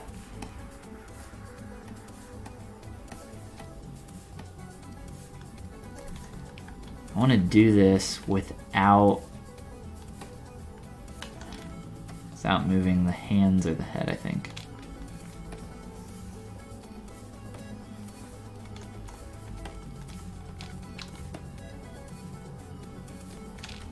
So like just this area. We need more sass. Get those hips out a little bit more.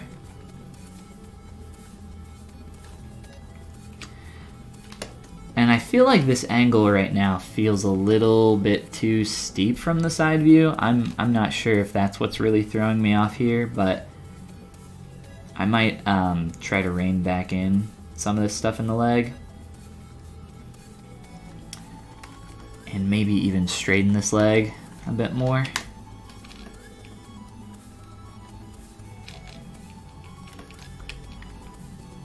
I do like some of the you know, contrapposto or counterpasta shapes that we're getting here in our pose. Let's take this leg and maybe play with this a little bit more.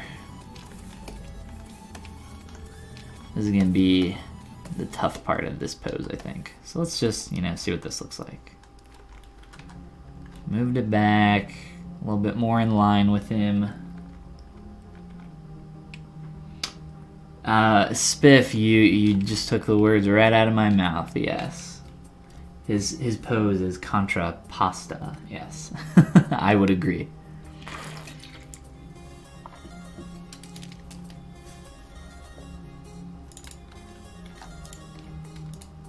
Here,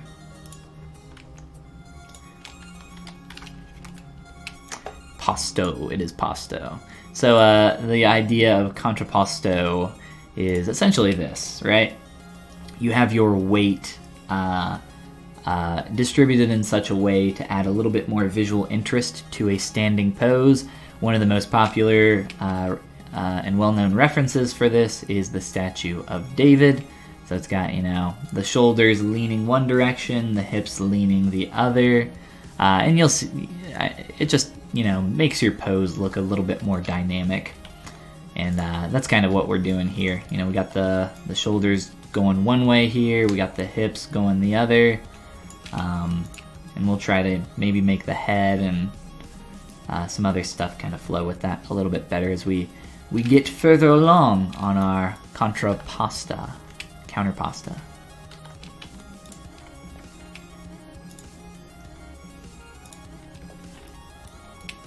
But yes, I try to get a little bit of that in all of my standing poses. Let's see. I'm gonna rotate this arm and hand a little bit.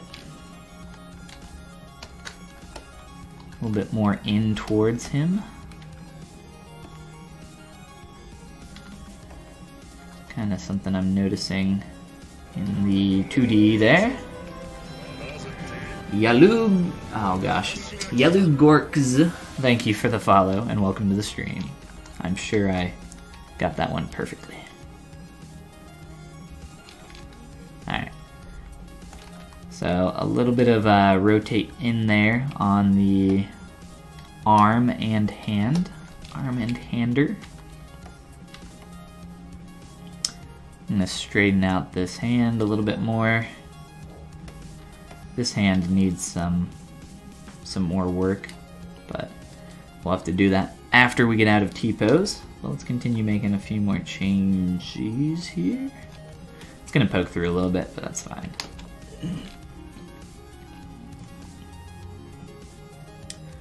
And then probably a little bit more of a bend on the elbow there, I think.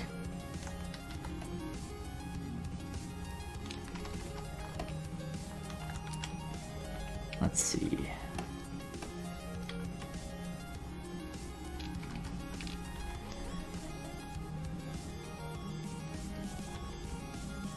Yeah, I think this hand is kind of throwing me off down here.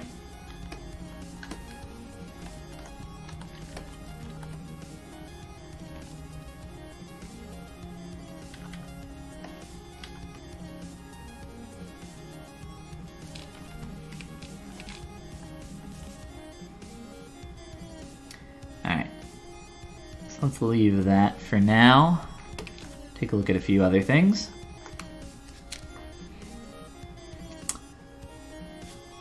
I'm thinking this arm could now be a little bit longer now that I've gone through and shifted the pose and weight and everything.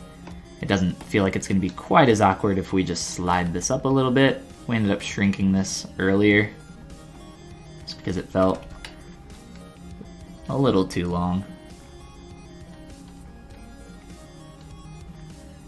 I want that to feel a little bit closer to the other arm.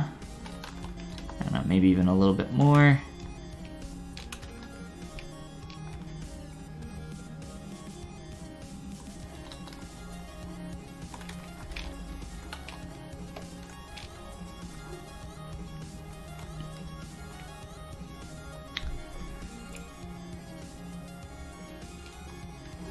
I think I might be shortening his neck quite a bit.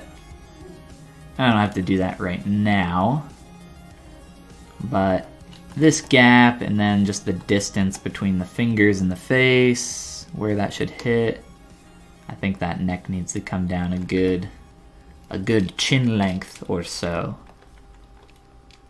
So I'll have to play with that. How we feeling about noodle leg, guys? That's the real question. These are the hard-hitting questions that matter.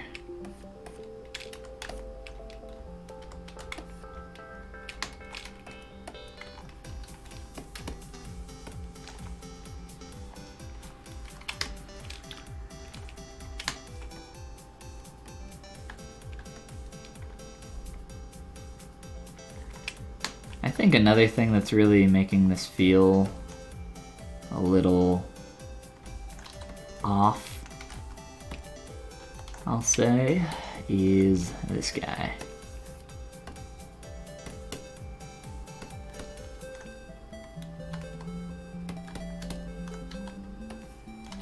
I want to skew that with the shape of the leg a little bit. And maybe that's not the best way to do that.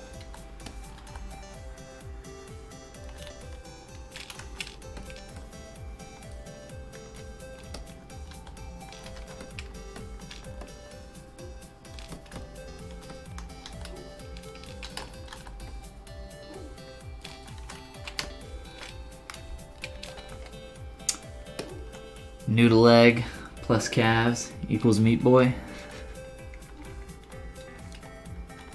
I love Meat Boy. Such a good game.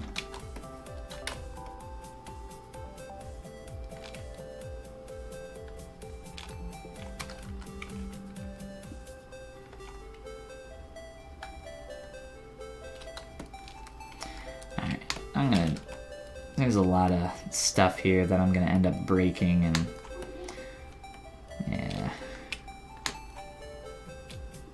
that's kind of broken. Pretty terrible way.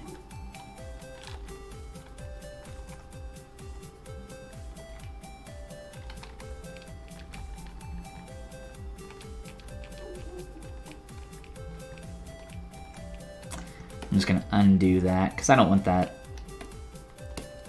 to be so broken that I can't fix it.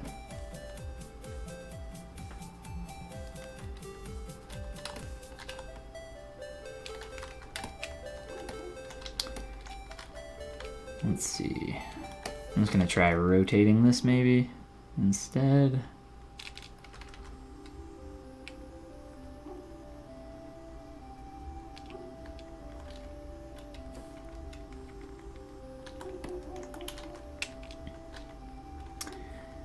And then over here, shush doggo. Let's move this one back a little bit.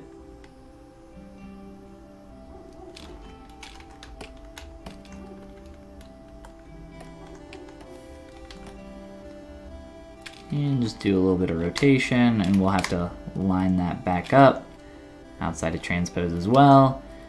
But that's kind of helping the legs feel a little bit better.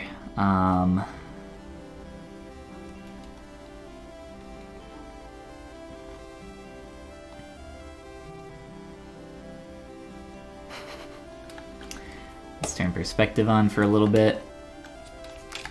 Clear our canvas. Let's just take a look at this guy.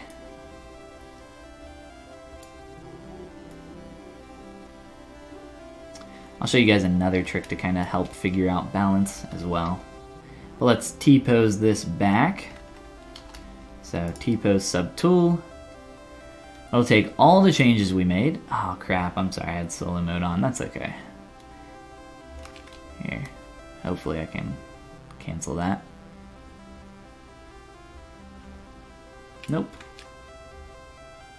There we go, I was able to cancel. Alright. Now I'll do it. T-pose subtools. And now it will run through all of this and shift and warp and change and do all the stuff that we just did, but now to all of our individual parts and pieces that we had. So we'll let that go for a minute or so. It's got a bunch of subtools that it needs to run through and calculate on. Starting from top to bottom, I always organize my subtools on the subtool list, just kind of from top to bottom.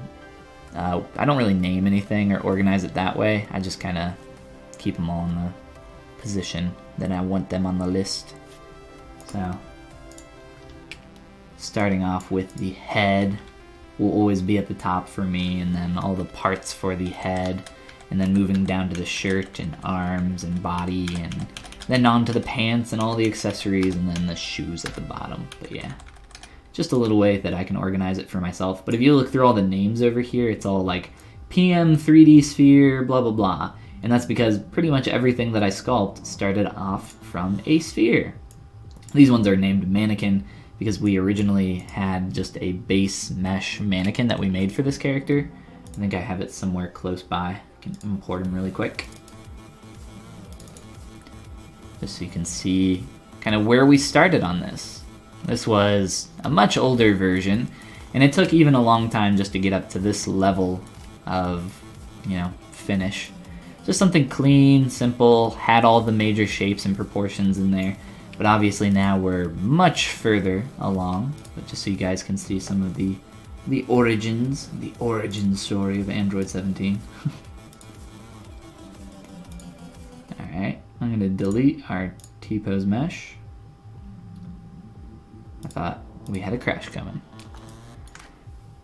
Alright, and then I'll just run a quick save. Louis says, hey Folly, looking awesome so far. Well, thank you, Louis. Appreciate it. Oh, okay. I was waiting for that to finish quick saving. It's like, okay. Sometimes they go really fast, sometimes they take a long time. Just kind of depends. Let's see here. We got a lot of stuff that we need to correct and rein back in a little bit, and it's just a little bit easier to do that once we get back to this point where we have separate subtools and subdivision levels again, and all that stuff that we love so much. Transpose Master is really good at making changes quickly to a large number of objects. It's just not great at giving you control.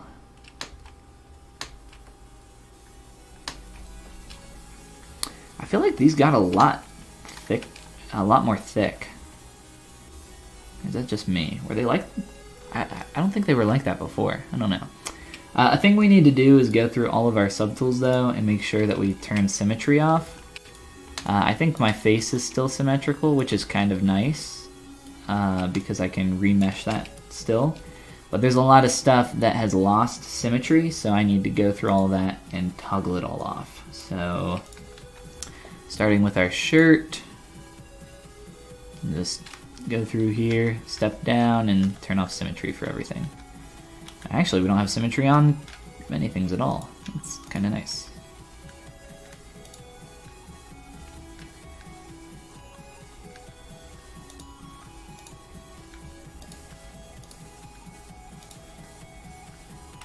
That was a lot faster than I thought it would be. Okay, let's see. Our shoes are pretty simple. Not too much I want to change on those, at least for the time being. I do want to change some stuff with... Oh god. with our socky leg warmer doodads. Dooflops.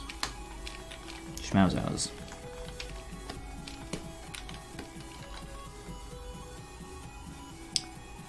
So I'm going to scale this in. You know what? No, I'm just going to scale in the top. I lied. We'll go back to zoom mode.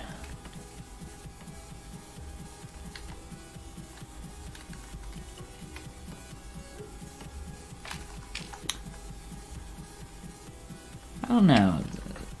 Does that really need to flare out that much?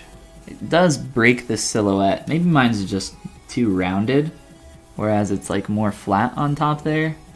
I think that's maybe what it is. Here. Sassy boy, go hang out in the corner for a little bit. So it's feeling really just kind of too rounded up here, I think. So I will try to just like flatten that down a little bit, maybe. That looks at least more accurate.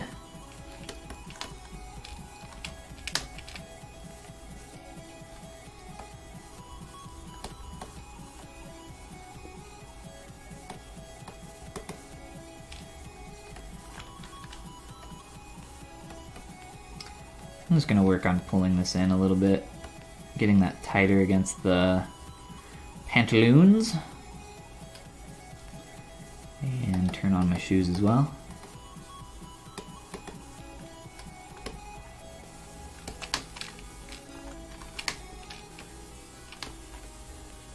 So her leg's kind of in the way, but I can infer, I think, most of the info here.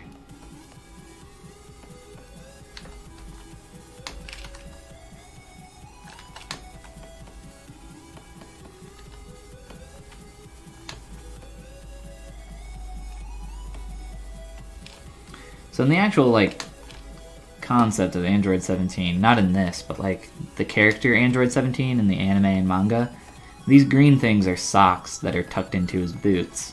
But the way GopGap has drawn him is they're going over top of his shoes, and he's also wearing, like, some... I don't even know what kind of shoes these would be, but just some sneakers, some sneaks, some joggers.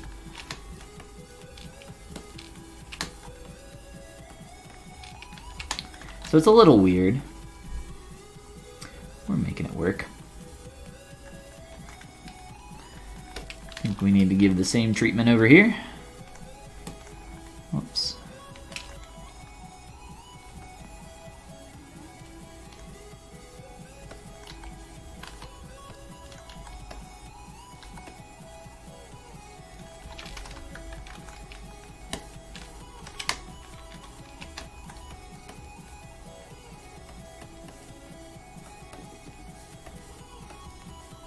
Pretty much just a move brush for all of this.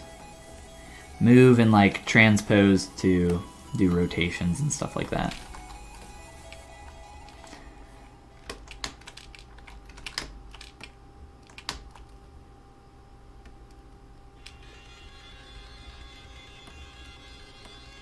I think this shoe and leg could maybe push back further. It's like broken here. It looks like his leg goes like this, like straight down, and then like it's got an extra bend in it. Does not look comfortable.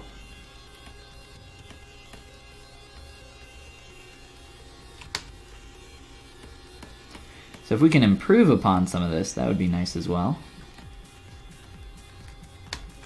I typically try to find some areas in the concept that I can improve upon. Typically it's areas that just don't make sense for 3D, that aren't possible. So anywhere where, you know, there's a shape that's just not the same across the symmetrical plane, like our legs, for instance. This leg is so noodly and different compared to the other one. It's a little uncanny, but I think it kind of works for this character. I think it works with this pose. I don't know if it'll work as much in 3D. I think we'll be playing around with it for a little while until we figure that out and get a little bit closer. We'll keep playing with it. Some dark chucks. I think those are chucks. They're dark blue. I was thinking more of like Converse kind of shoes. That's what they remind me of.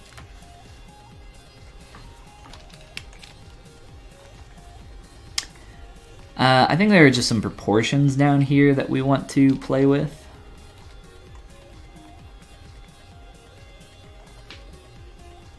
And maybe in the head as well. So one of the things I mentioned was sliding the head and face down. And maybe scaling it up, because our head feels a little small. I think so. I can't really move this down easily right now, though.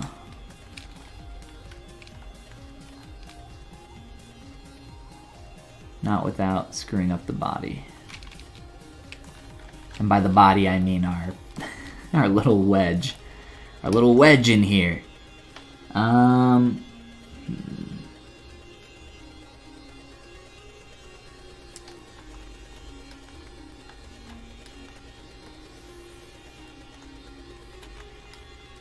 Maybe we can just like polygroup.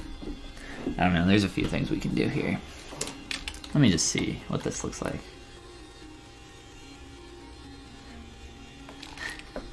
Shush, it's fine. Oh my god. Okay, now it's not fine. Yes. Perfect. Exactly what I wanted. Thank you, ZBrush. Alright. So if I were to just like snap that, slide that in. Alright, so that's kind of messing with that angle quite a bit. Turtle power? I can't really do that with my own neck. Ugh, I want to remesh this head.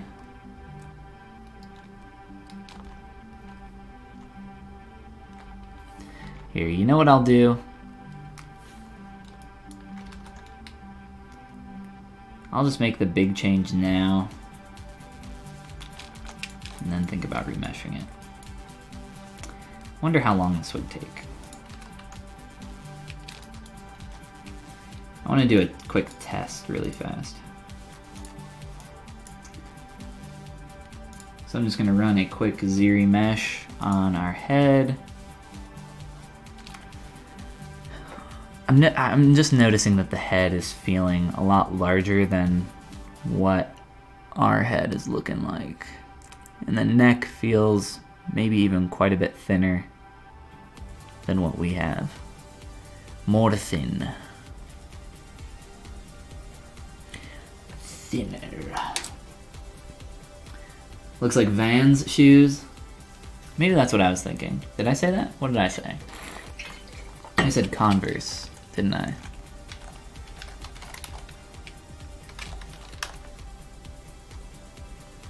Oh, come on. These are like straight up those shoes. Or maybe Vans is what I'm thinking of. They're all, I don't know, they're all the same.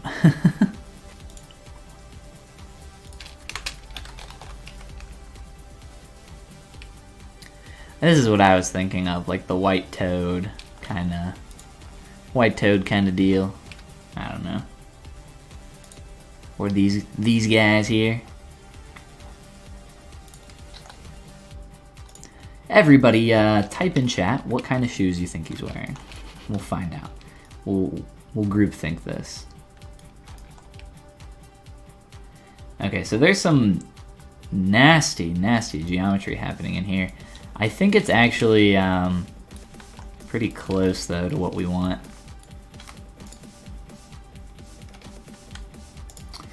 One more test, fingers crossed, and hopefully this is like good enough to where we can just not worry about it too much and continue on from here. I would like to just get something that I can work with. Right now it's all Dynameshed and high poly, so it's really hard for me to shrink the neck down and scale the head up, just because of the high poly nature of Dynamesh and this head. It's sitting at about 3 million polys, and I don't have any subdivision levels where I can make that easier on myself. So that's what I'm trying to get right now. It's just that my groups aren't working super well.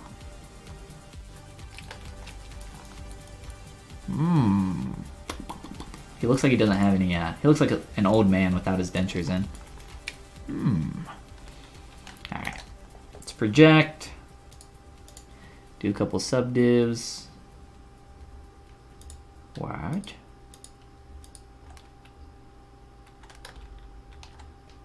Oh.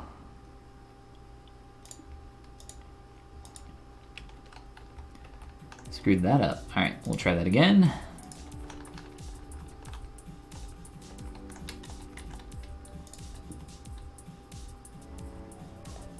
There we go. What the heck is that?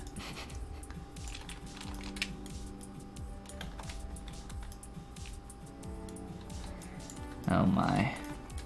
Oh my. Alright, well that's not really important, because that's never seen, so I guess it doesn't really matter.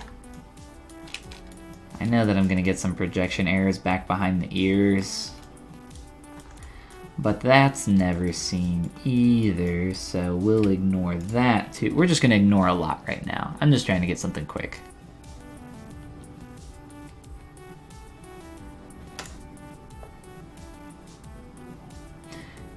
Okay.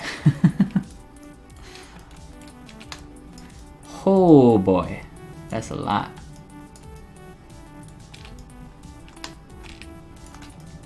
Let's see. Oh no. Oh my god. Alright, okay. So, change of plans. Holy crap. That's just not gonna work. So, because the ears get so thin back there, we're gonna do some quick fixing, hopefully. What the hell is that? Okay. Alright, so this is why it's important to look at the inside of your meshes, because you can have all sorts of holes and floaters and whatever the hell this thing is. Alright, so I am using the Move brush with backface masking, and I am essentially just kind of pulling in this geometry over top of itself to overlap and fix it up.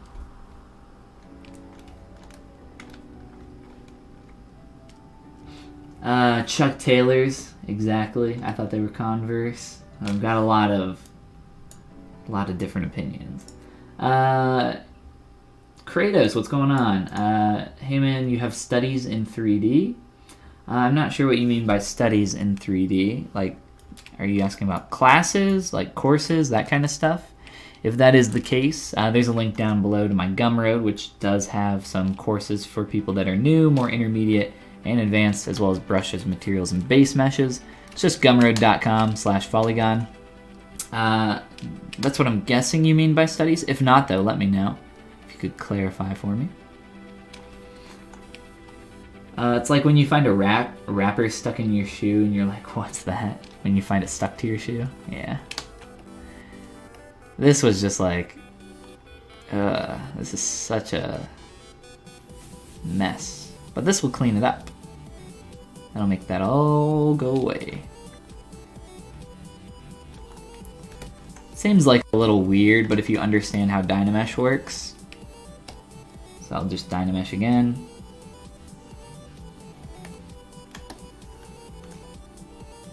And look, it's all gone. There's still some like weird spikies going on here, but I should be able to clean this up. So the way that Dynamesh works, essentially anywhere there are holes in your mesh, or here. So like if you have two things that, if you take two spheres and overlap them over top of each other, I think I've shown this demonstration before, like actually in 3D, I don't want to take the time to do it again. Anything that's intersecting will be erased because it's combining and merging those meshes together. But if you have the tiniest of holes, like we did here behind our ear, sorry for the unintentional rhyme, well then you end up getting these like weird tubes of geometry that we don't want. And that's kind of what I just fixed here by closing up some of those areas to avoid having to deal with that. We just want to make sure that this isn't blending too awkwardly through here. Remember those, I mentioned this before about the ZBrush surfaces. ZBrush will try to smooth out everything it can and like bevel those edges and everything else to make it nice and clean. It's terrible though. We don't want that. We want that hard edge in there.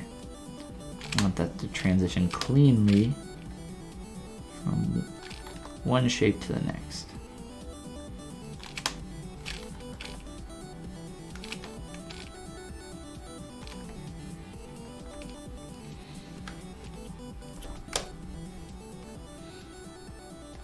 Chucks and Converse are the same. Both are acceptable.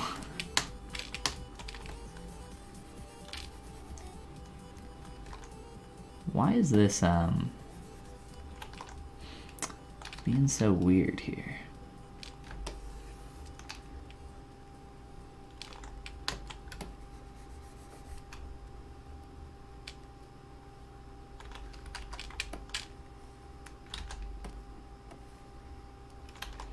So you can actually work on the inverse side of your geometry if you know what you're doing.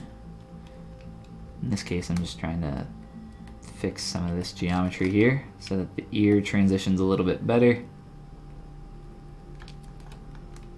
I'm gonna make sure that that's looking good.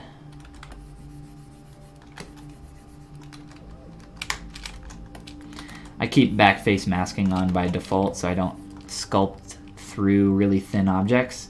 Here it doesn't really matter though. Alright, that should probably be good enough for now. So we can try to do another remesh here. We lost all of our poly groups because ZBrush can only remember one of two things, poly paint or poly groups.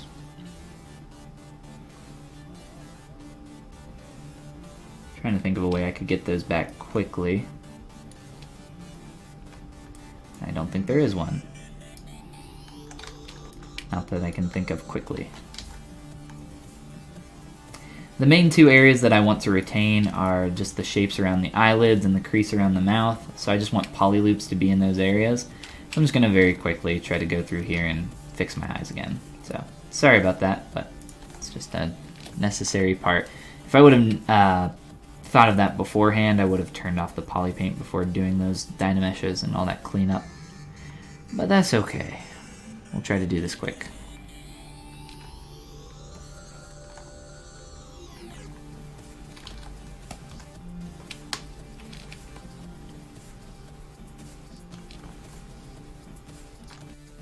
All the technical stuff, that's the boring thing. But it's necessary. An unfortunate evil. I don't even know what my brain was trying to say there. An unfortunate evil. And the mask and polygroup don't need to be perfect, just good enough. Good enough will suffice. And hopefully we don't get that garbage behind the ear again. We shouldn't. That's the whole reason we cleaned all that up. But holy crap, was that terrible.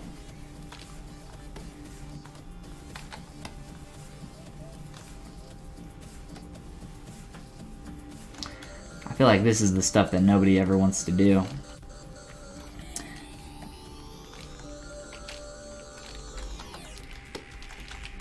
Alright, and then... Uno más.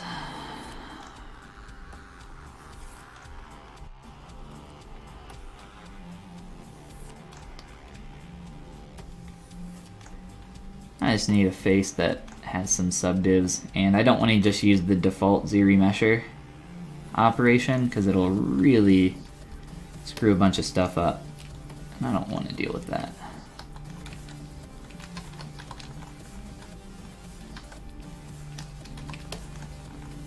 Alright, so now with a few polygroups we can try out a new ZRemesh, see how that does. There's also a brush called the ZRemesher Guides, which we can draw on our surface in an attempt to get ZBrush to put edge loops and edges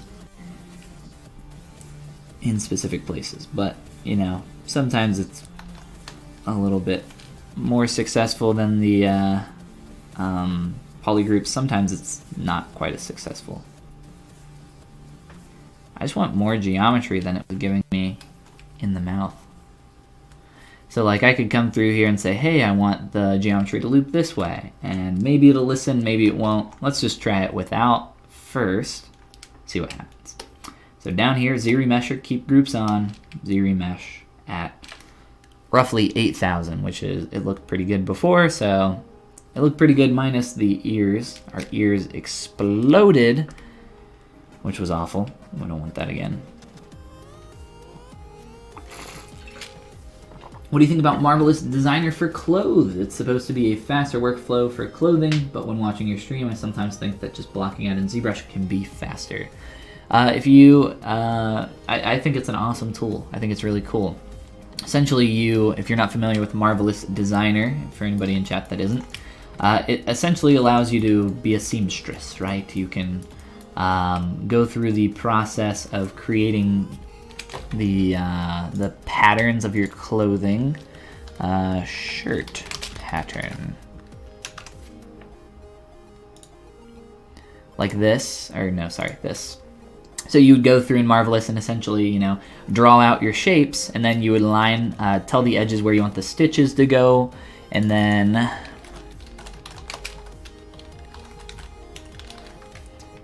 it essentially stitches everything together. You can tell it what type of fabric it is, and then it will sim it all for you. So it's really cool. You can create, you know, some really simple stuff, or some like more complex things as well. Or you can do a lot with the materials to make it look, you know, like a specific type of material, something more baggy, something a little bit more volumetric, a little bit more thick. But it's really cool, really powerful. It's just a different process in ZBrush. It's just not the same tool set. I think ZBrush is faster for doing stylized stuff. I don't really know of anybody that does stylized clothing in ZBrush, or I'm sorry, in Marvelous Designer. I've never really seen it, or I have and I didn't really notice it because they probably took it in ZBrush and, you know, changed the hell out of it. Because everything in Marvelous is going to be real life simmed. So a lot of these folds are, you know, I wouldn't want this on a stylized character. It's way too overdone. Yeah, I guess I spelled Marvelous wrong. Oh well. Cool, cool. All right. So let's see how this did. Let's get in here. Lovely reference, yeah. for those that aren't familiar with the work here, I don't know if this is what you're talking about. This is an illustration by Gap, by the way. Should definitely go follow them. Check out more of their work. So that actually looks pretty good. Let's check behind the ears. Verithos, thank you for the follow, and welcome. So this time, our ears turned out beautifully. We'll probably still get some projection errors, but that's okay. We'll deal with those as they come. But let's duplicate our head and start projecting on this. So one subdivision, one projection. That's the rule. Never, I would really discourage people from doing a bunch of subdivisions and then projecting all at once. Just because when you subdivide geometry, it ends up shrinking it in a little bit, and then you might get away from your projection distance and get a bunch of terrible errors. Why does this keep exploding down here? What's going on? Why are you being stupid? Not that it matters, because again, this isn't seen, but still, like, is there something in the No, there's nothing down here. I don't know why it's doing that. Alright. Subdivide. Last projection, hopefully. Fingers crossed.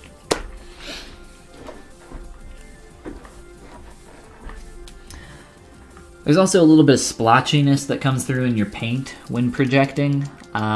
It's not super noticeable. I can see it, so I typically try to get rid of it. We can look at some techniques for getting rid of that later. This is taking a while, I know, but it's, you know, necessary so that we can change the scale of our head and move some stuff around.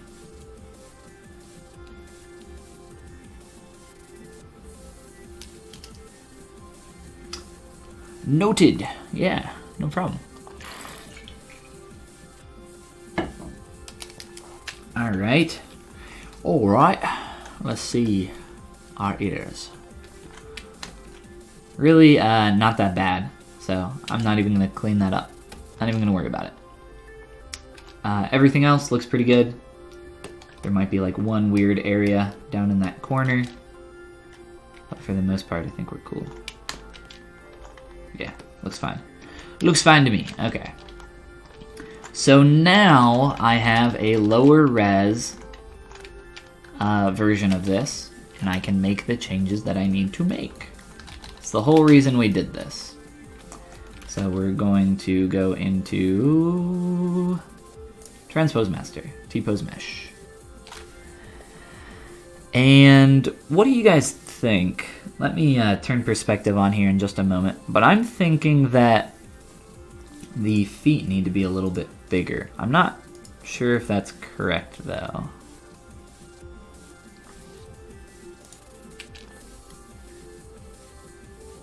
It might just be like the angle and perspective that's kind of messing with my head a little bit, but it feels like they could be a little longer. What do you guys think? Also, our materials on the face is Android 17 is now black, so that's fun. This material looks really terrible with poly paint on it. That's why I don't use it, just because the basic material does the same thing. It's just not very appealing. Basic material too, same. That's why I recommend, if you're poly painting stuff, use the ZBrush paint material, which you can get online for free, or use the Skin Shade 4 material. The Skin Shade 4 material is also very good. I like the Skin Shade 4 material a lot. I just like the ZBrush paint material just a little bit more. But to go back here, I think... So I did all this so that I could scale up the head, because the head feels a little small. But I think the shoes are a little short as well. The feet look almost as long as the forearm. I don't think that's quite the case. If we go from, you know, point to point here, we're at 1.6 units. Whoops, I cannot click and grab on that. And then from point to point, oh my, you're right. I think you're actually right. So I think it's going to be about the same if I can move this.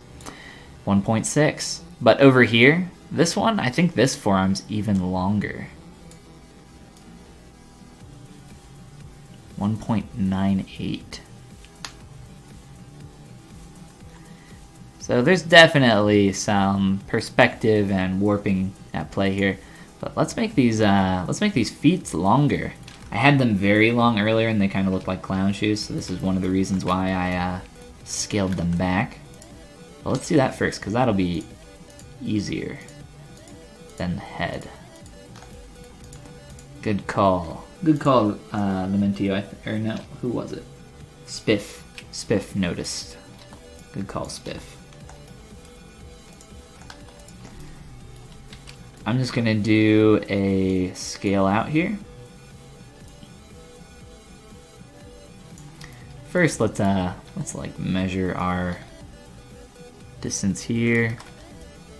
2.1-ish.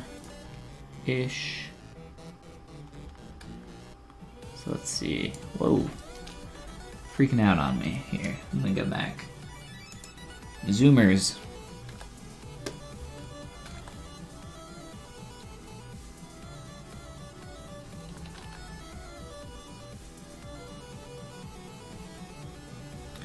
Let's say about right there. And we'll do this one next.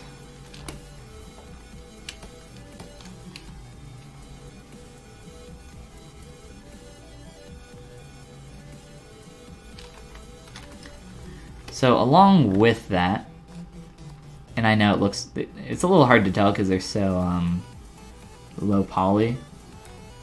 You can't have the subdivs in here, unfortunately. I'm thinking these could maybe be larger as well.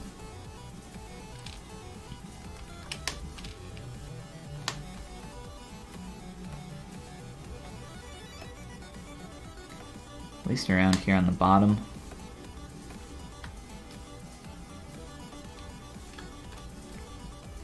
We're definitely not going to finish this pose today. This is going to be a little bit more. But we've gotten a really good start on a lot of this. I have a feeling we're going to change the legs quite a bit.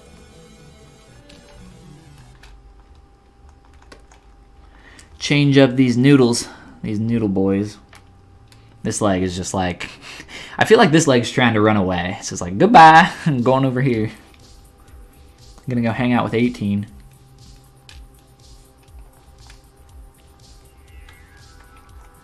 Alright, so the thing I wanted to do to the head,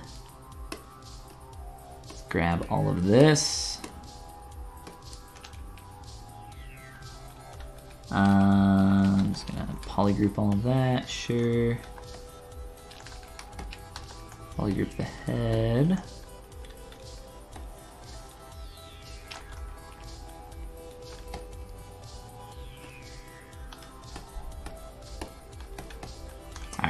We got all that masked. Control click softens your mask and apparently makes your images freak out. That's okay. Come back.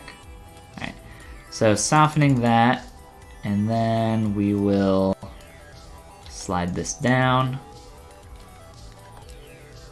ever so carefully. Probably break a little bit, that's okay.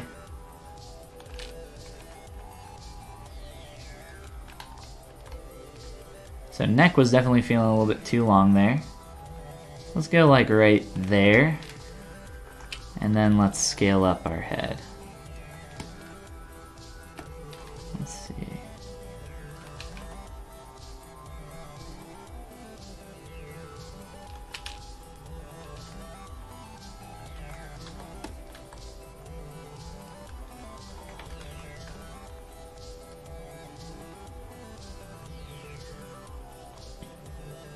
Hair can be, you know, a little bit shorter now that we've done that, which is fine. That's an easy fix. But I think that's maybe a little bit too large.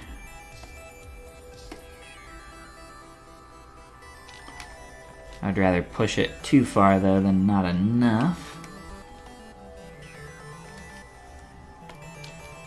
Let me apply this material real quick because this is bothering me. I think my other materials are good though. All right. So maybe it's a little bit more, right?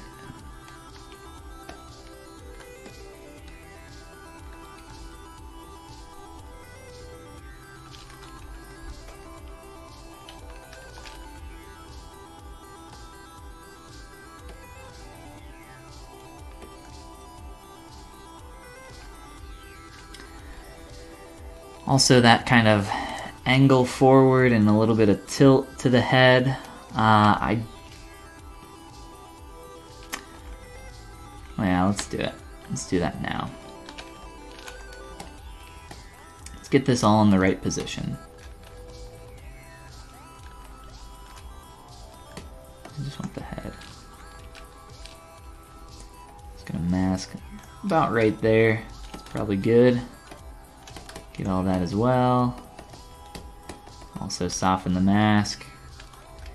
And then just rotate. Typically when I do any kind of tilt, I'll rotate from roughly like around the point of the chin. I guess it kind of depends on the character. This guy's got a pretty crazy chin, so let me find a good pivot point here.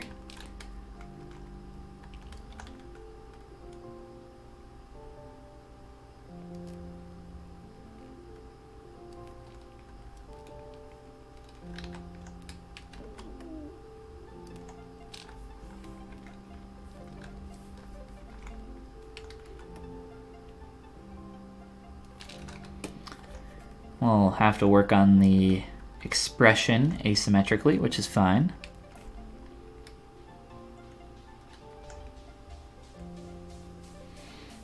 Smirk, let's see.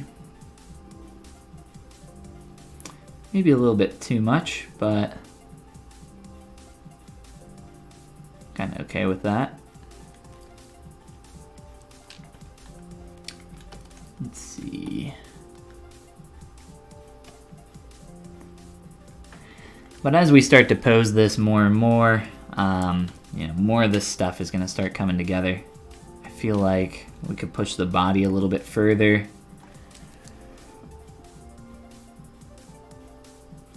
And let's get back here so we can look at the hair.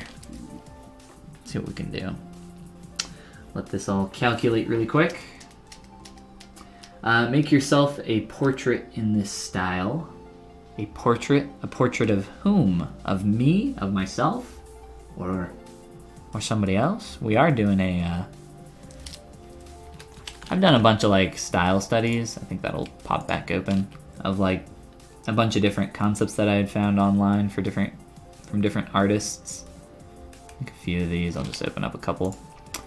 This one was by Miji Lee, so I'm not sure what you mean by portrait, if you just mean like a bust. But I've definitely done a few of these in the past, just quick little things. This one's by David Ardenaeus, who has some really cool concepts as well. Both of those, Miji Lee and David Ardenaeus, you should check both of them out.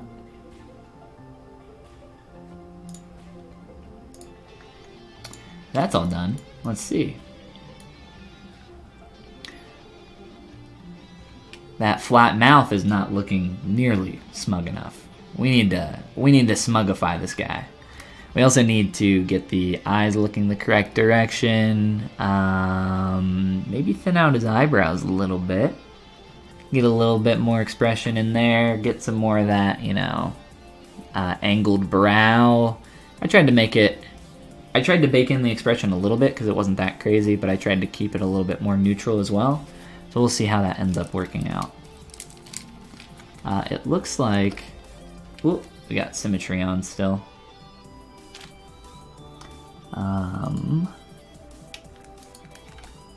Go away, Sim.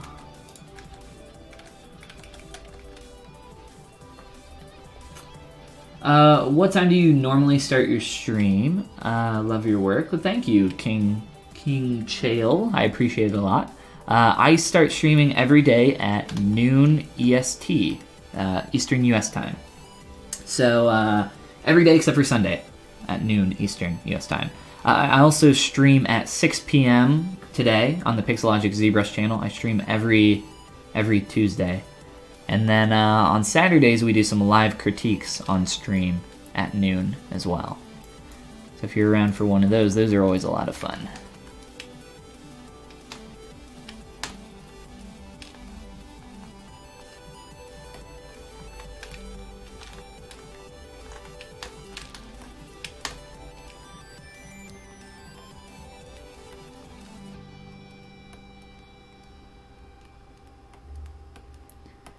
I think this just needs to be bigified. It's a very technical artist term. Only real artists use it. Bigify and smallify. Make that bigified.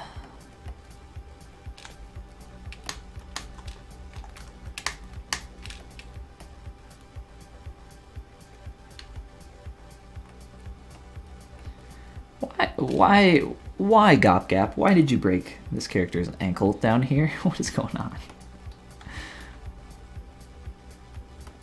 I'm just gonna make this about the same size as the other, I think.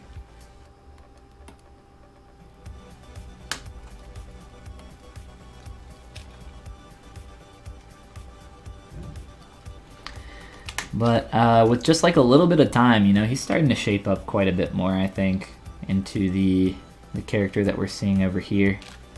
We still have some way to go, but we're getting there. Like I said, posing is one of those stages where things really start to come alive. He's definitely starting to get there. But let's see. I think we're gonna take a quick restroom break, water break, stretch break, whatever you want to call it. Oh, by the way, Spiff, the feet are feeling much better. Thank you for helping me figure that out. Comparatively, I'm just feeling a lot closer. If anything, I think we could like squash them a bit, but other than that, length is feeling a lot better to me. Look at these guys over here on the right compared. I'll put this guy up here. Swing.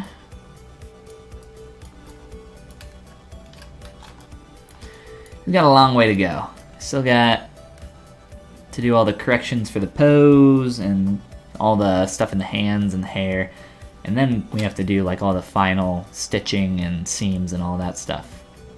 That stuff's always boring. But here, let's go take a quick break. Everybody else, get up and stretch. No blood clots.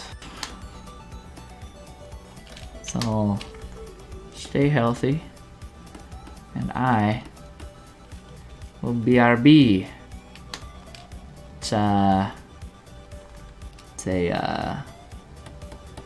tinkle break. Sure, that looks good. Yeah. All right, everybody else, go grab some agui, a snack, something. I don't know. All right, I'll be back in like 5 minutes.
Okay, we can do things again, I guess.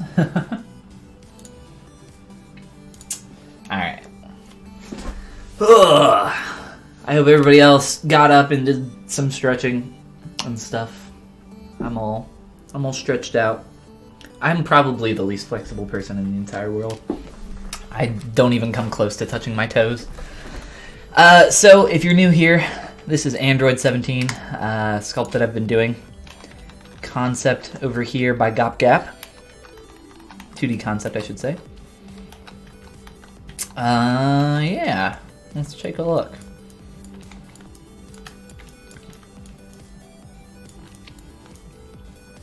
So we've just started getting into posing today. I should quick save this. Got some lights on my face, that's fun. Those are always there. So.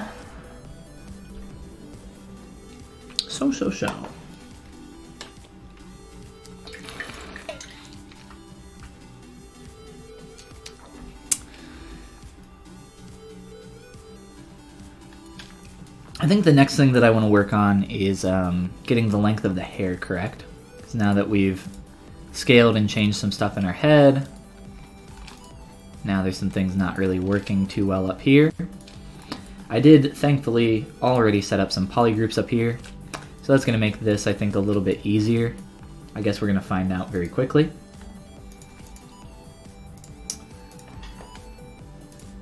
Just so you guys can see what's going on. I am duplicating my subtool, and then let's check on ZBrush settings, keep groups, target poly count of 1K. Let that run, do its thing. Oh, you know what? Oh no, I'll do this anyway. I decided that I wasn't going to use this. I was going to use this as a buck to put my hair on top of. But I think this is actually still necessary because I need to pull the hair up, change its scale. Other than that, though, I'll just do a couple projections.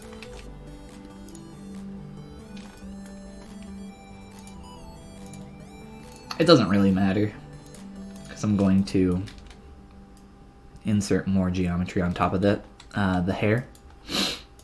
So it's fine. We'll just do something quick. So all this, none of this is going to be used, so it doesn't really matter how dirty it is. Alright, so what we want to do is line this back up. So I've pushed the head down into the body a little bit, and then I've scaled up the head and the face and hair and everything else. And because I did that, the hair is just a little, well, obviously it's too long. It's like going through the scarf now and everything else. So let's just come through here and mask that entire bottom portion. And let's just do like a quick pull up.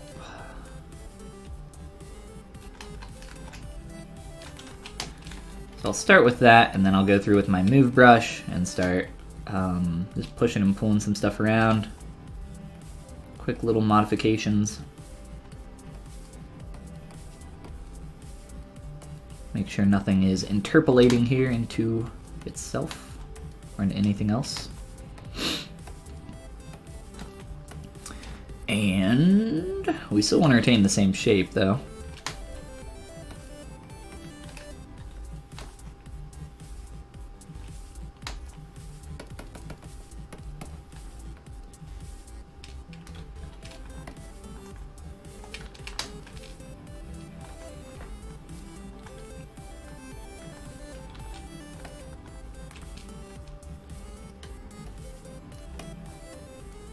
I think that feels much better, much more close to what I'm seeing in the concept.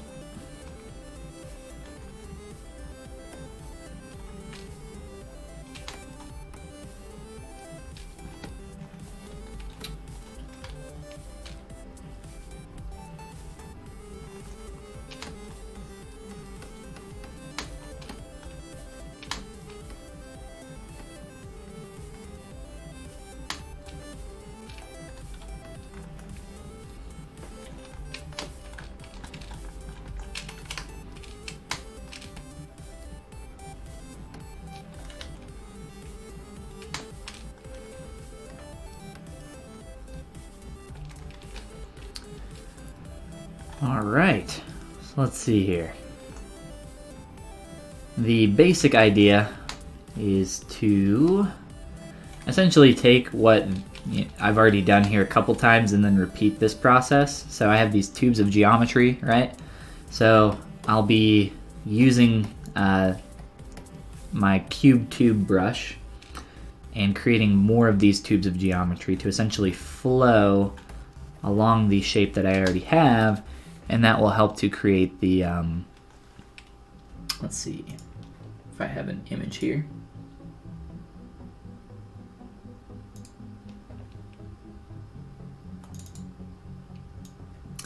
That'll help to create the flow that we see between these different segments of the hair. This area will be a little bit more tough though. I haven't figured out how I'm going to do all of this yet.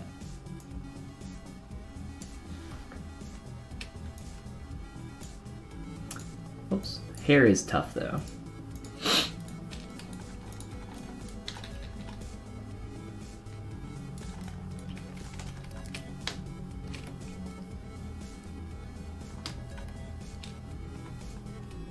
I think the basic shape is there, so I think we're safe to go ahead and start doing some of these. So, to do that, I don't want subdivision levels because they will just get in the way. I'm going to grab my cube tube brush and draw out a few tests on top of this mesh. So it's much too thick, so I need to decrease my Z intensity down to maybe 25. Maybe even less. Let's try brush size a little bit smaller. Maybe around there. I think each one will be maybe a little bit different. Before we go any further, let's import the... where'd that go? Here. I'm going to import just the image of the head. This will make things a little bit easier. I'll do this.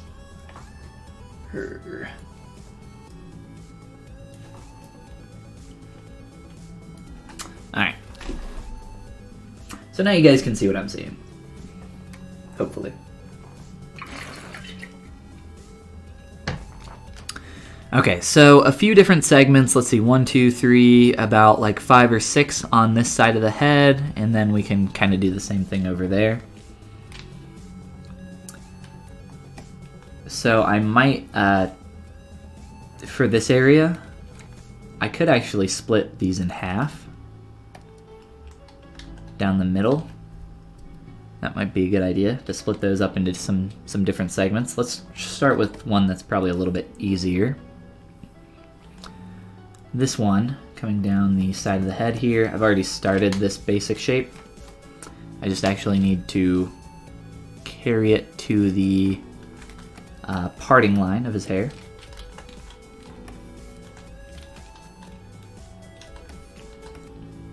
And what I'm going to attempt is, so if you guys can see this crease that I have running down this edge, I'm going to try to retain that in these individual shapes.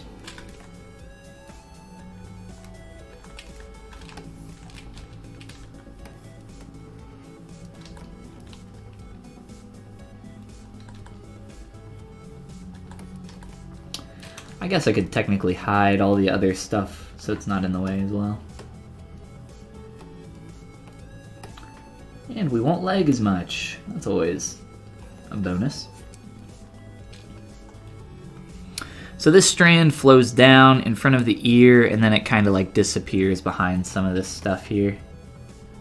So probably take our Z modeler brush and delete some edge loops here.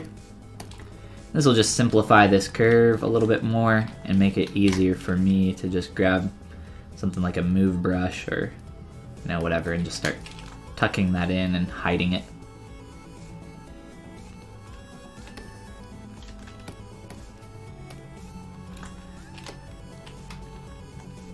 Some quick ways to delete geometry. In the Z modeler brush, you can Q mesh stuff out really quick. That's one way that I like to do it a lot. You can also delete faces and then bridge holes back together. There's a bunch of ways to do stuff like that. So up through here, we need a few more edge loops for sure. Let's get one.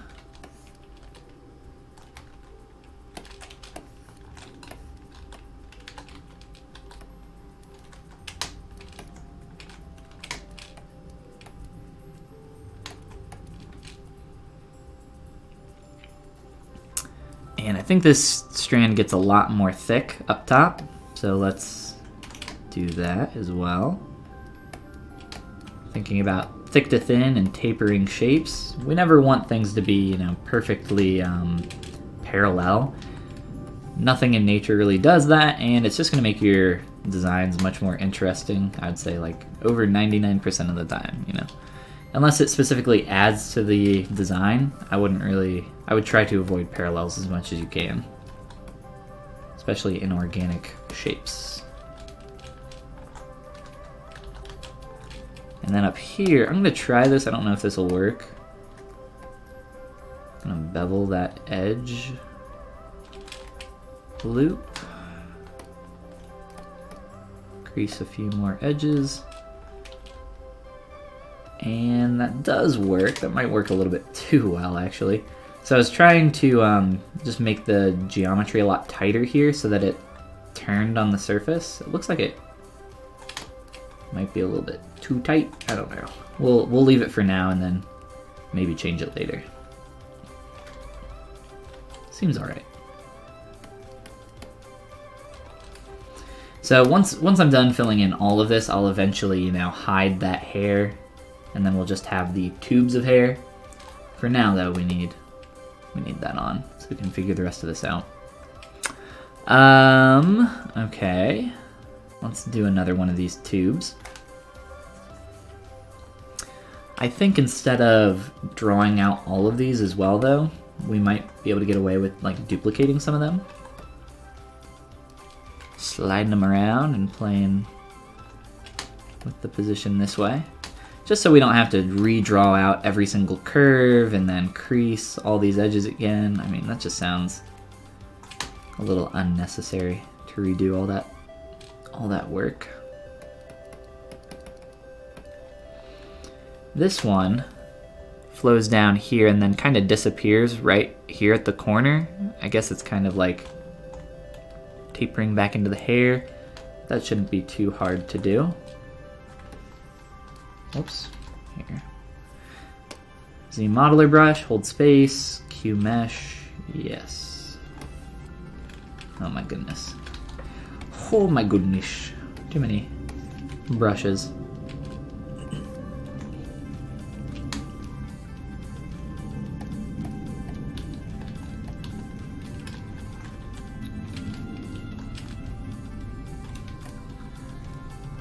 It's pretty much just going right here, this kind of triangular shape.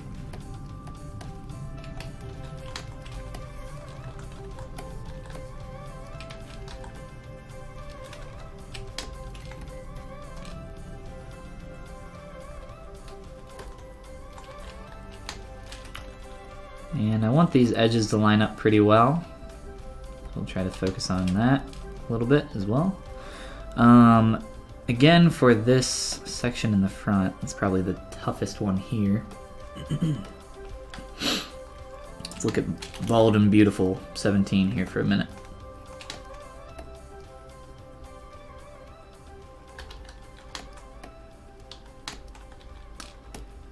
Oh boy. All right.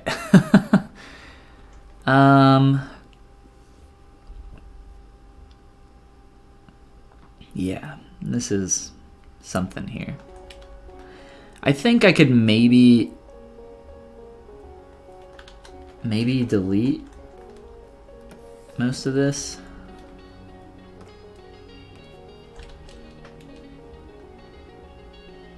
That's what it's looking like to me.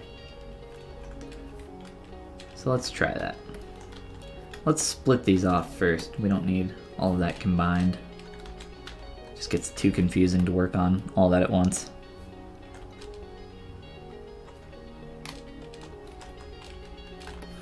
Alright. These shapes were very, very difficult to figure out, and now I'm just destroying them, but that's okay. Can't get attached to stuff. You always gotta move forward.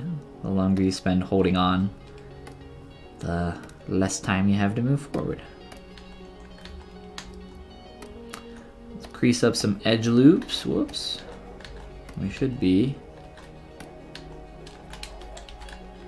much better there. I think the twist is unnecessary on this side. So I think I'm gonna try rotating that out. Oh boy. Just break everything. It's alright. And I think this is gonna taper and pretty much tuck into the same area. So let's really like squeeze that in there.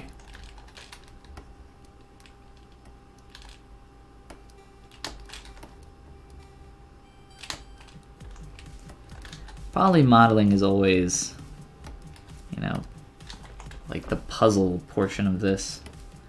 'Cause I'm working on this low-res piece, but I'm seeing what it looks like once it will be subdivided and smoothed and everything else. But it's not exactly what it looks like right now. It's a little confusing.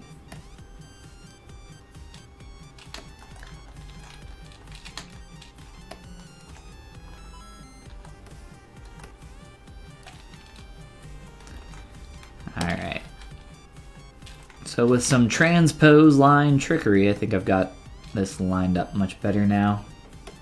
Turn off our hair, just see how this is all working here.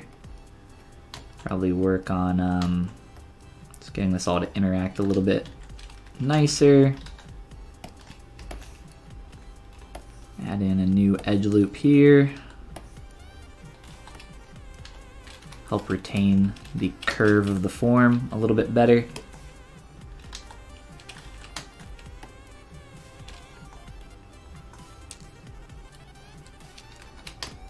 And let's try just filling in this shape more.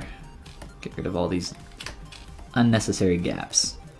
And this edge is like really tight up here. It's creased really sharp. It's not really necessary, I don't think. Probably be getting rid of that.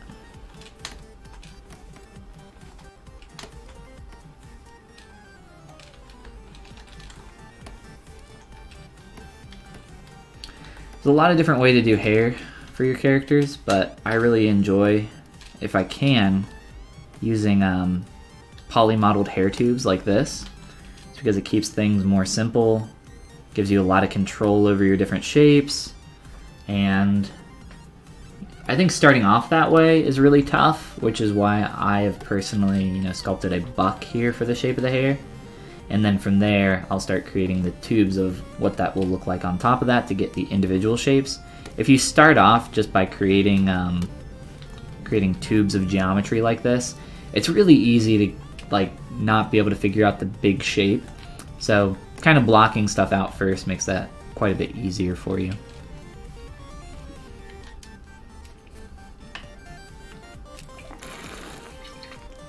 Almost shoved my water bottle up my nose.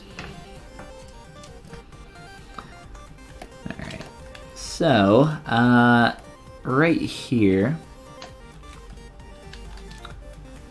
let's see if we can do this. So I want to split this shape up, and I was thinking I could bevel this edge loop really tight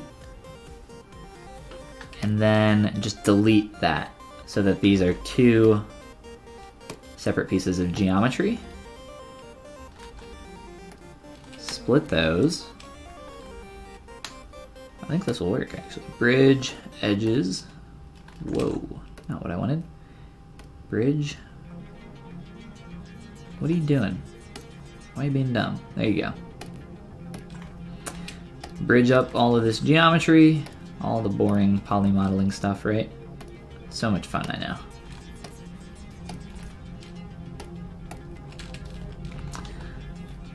And then do some creases.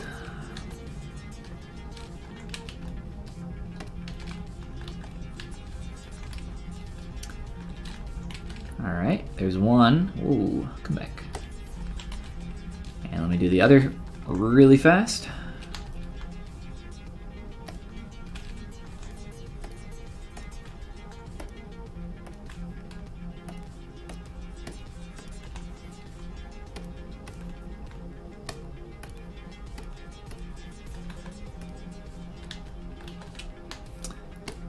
And with a couple creases, I think we'll be cool.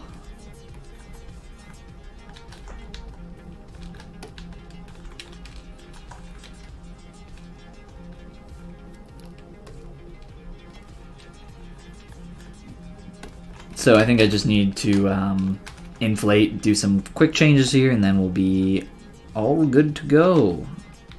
But that actually went a lot smoother than I thought it was going to. So that's awesome. I love when that happens. When it doesn't happen very often, so we will take what we can get.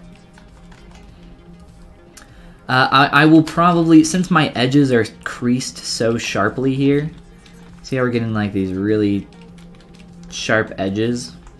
There are a couple ways that you can get rid of that. You can bevel an edge manually with your Z-Modeler brush. Another way you can do that that's a little bit handy is adding some subdivisions, going up to a high subdivision level, and just smoothing out that edge. And it does require you to have subdivision levels so that you can actually do something like this.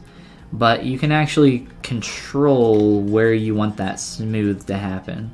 So if you don't want every edge to be the exact same, you know, bevel all the way through and around a shape, doing it this way gives you a little bit more control over some of this stuff, which is always really nice. The more control you have, the better, I think.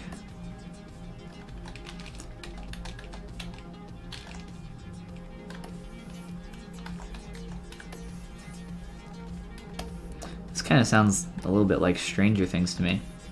I wonder if they sampled that for this song. Hammer Time. Maybe, maybe not.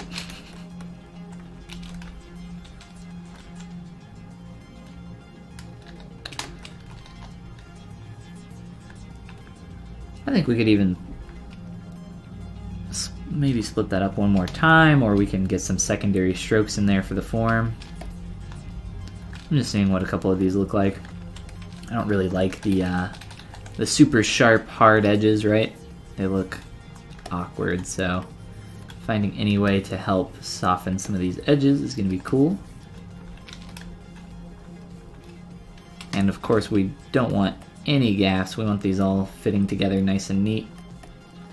Let's run another deformation inflate here. Hoof that out more.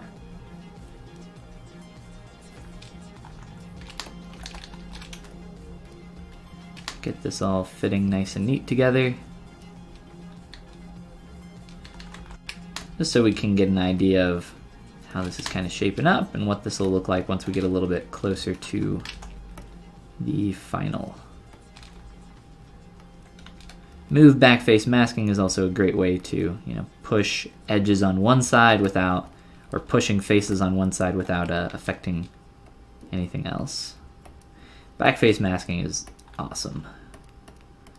One of my favorite little features.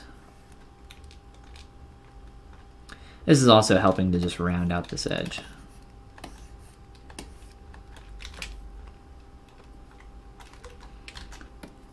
Alright, let's turn our hair buck back on and look at some more hair. Yeah, hair. Hair is just so much fun, isn't it? Hair takes a while. I especially took a long time on this hair just because figuring out a lot of the shapes that were happening through here for this silhouette were one of the more complex things I've had to figure out in hair. So that was definitely a struggle, but that was fun to figure out. It felt really cool once we actually found a shape that worked. I actually have, I think, a small draw over saved here somewhere. So just trying to figure out early on in the process of sculpting the shape of the face. I find it often very nice to be able to do quick little draw overs. Even if you're just outlining your silhouette, it's really helpful and really nice. Same here with this hair. This hair was really tough to figure out. I think I came to the conclusion that there was some like twist happening here in the geometry as that kind of wrapped around there. And we actually have that. We had it on this side as well, and I got rid of it, but over here, just so that we can get this silhouette shape wrapping around to this point and then down. That was really tough to get. But doing this kind of spinning of the geo here ended up working out in our favor.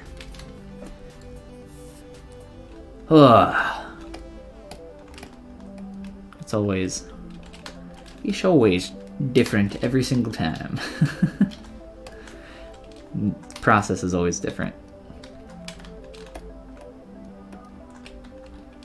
Alright, let's look at adding in another strand of hair. I'll just do the same thing. I'll just duplicate this, slide it on back, play with the angle and shape here.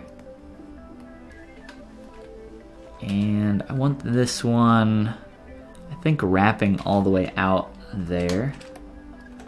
So let's see.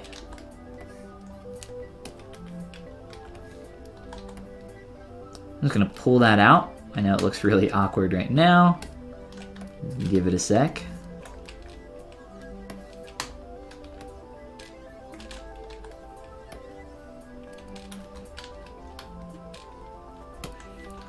With a few more edge loops in here, I think will be cool.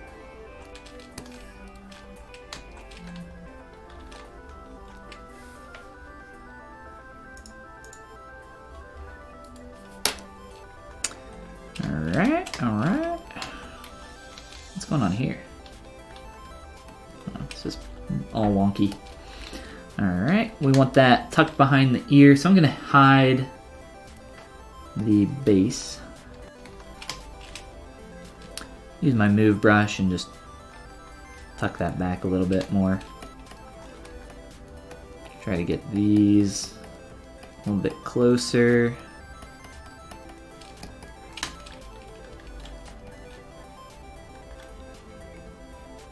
And also just play with this. I know this is up off the surface, but mainly that's okay. Like, none of this back here will be seen, like this hollow space. So I could take the time to like thicken these up and, you know, sure, it's filling in that whole area. It doesn't matter though, so I'm not worried about it. I just want it matching the shape that I have here for the block out here that we sculpted. Sometimes referred to as a buck.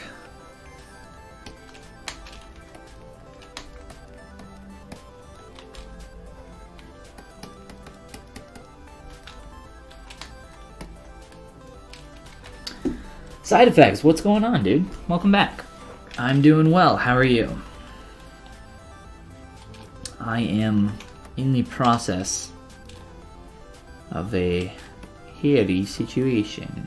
Not really, this isn't incredibly difficult because I've mainly done all the heavy lifting early on for figuring out how this is going to be shaped. That was the hardest part, just figuring out how this was going to exist in 3D space, look good from the hero angle, but also kind of retain the shape as we rotate around in 3D space. And that's not always easy when you only have one reference to work from, and 2D artists can, you know, cheat a little bit. They can cheat perspective, they can cheat a lot of things to make something look good from only one angle. But in 3D, we don't have that luxury, unless you're just going for a render from one angle and it's just, you know, for an illustration or something. In that case, sure, cheat as much as you want. But in this case, you know, it's an actual 3D character. I want it to look good from every angle. So that takes a lot more time. Alright, let me hide the buck again.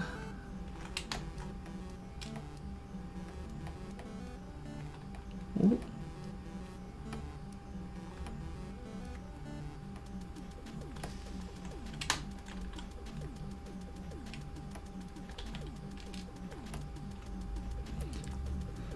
Alright.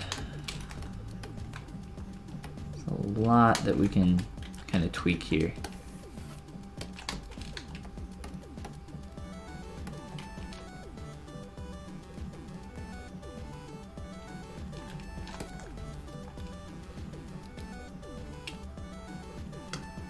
creative and the rest is just art. It's true. It's true.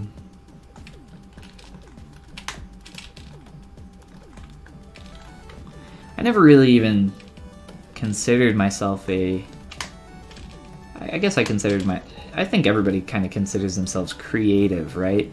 But when I was younger, I never really considered myself artsy. Like, I never did anything. I never drew. I did a little bit, but like I never really was super invested in art in any way. I started my art career a lot later than most. Like five years ago or so was when I picked up the old bamboo pen and started getting to work.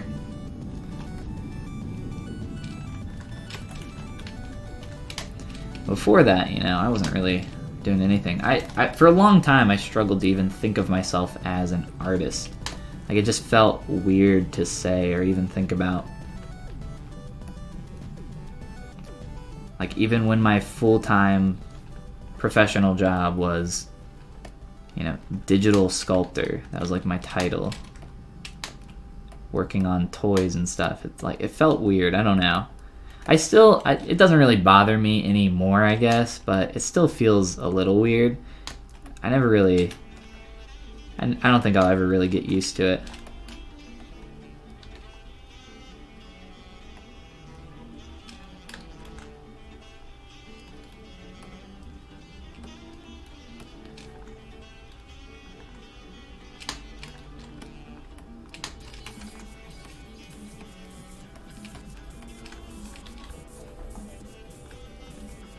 Can't believe you didn't find out either. Oh, one of the coolest stylized comic artists. And who is that? Who we got? Who'd we find?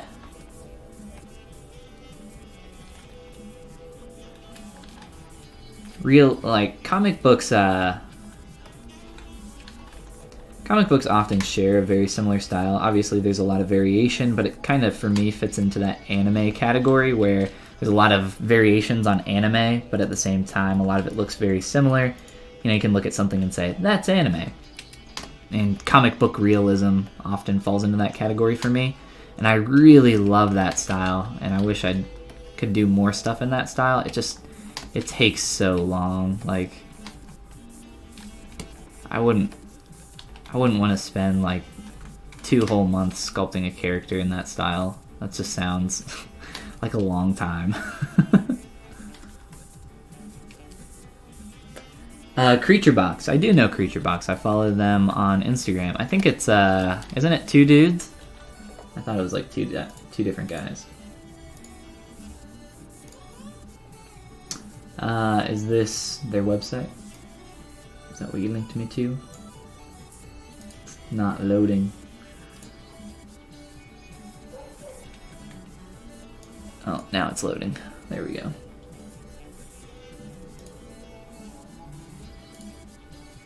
Oop. Did my stream freeze? The Twitch machine got unplugged. Oh no. Hold on. Okay, we're cool. No? Is my stream dead? Can you guys hear me? Is anybody there? I see a frowny face, so I'm gonna guess that means something happened. Oh no. Is Twitch down? Just as we're gonna take a look at Creature Box's work. Let me try refreshing again. Somebody say something in chat if you can hear me.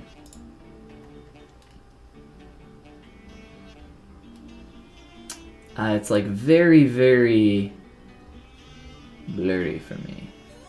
It looks like it's working now though. I was not experiencing any dropped frames or anything, so I'm not sure what happened there. I'm guessing that was maybe on Twitch's side for a moment, or maybe my internet was just freaking out. But it looks like it's working now. Hubert says that he can hear me, so that's good. Alright, cool. So, Creature Box, yeah. I thought it was like 2 guys. I don't know. It looked like they had a figure of this robot. Why can't I scroll on this? maybe not. Do you have a link to your Instagram so we can quickly look at things? Here's some stuffs. But yeah, they have a really cool comic book art style. I like it. I don't see... Oh, here we go. This one. This is what I wanted. Yeah, I already follow them. Oh yeah, I just saw this. I didn't know this was by them. But yeah, they got a really cool style. I really like a lot of this stuff. Did they make this dude in 3D? Did they do a figure of this? I hate the new stupid Instagram desktop thing. When you click on stuff, you have to click that X up there. You can't just click away. It's annoying.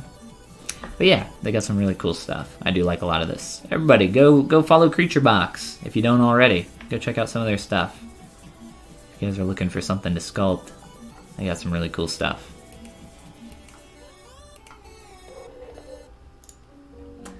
You think it's two guys? Yeah, I think so too. I don't know their names. I didn't see it. It didn't pop out to me at least. You got thrown from the stream? Yeah, I did for a minute there too, I think. Press escape instead of the X. Look, my other hand is twiddling with things, okay? I don't have the ability to just always have two hands on my mouse and keyboard. I don't know why they got rid of that. I guess people were maybe complaining about accidentally clicking off of stuff. Like, that seems kind of dumb. My third hand? You don't have a third hand? What do you mean? Yeah. My third hand I keep hidden. It's not for the public's viewing. This needs to turn a little bit faster. There actually is a little bit of a gap there in the concept, so we are going to do that here as well. A little line there.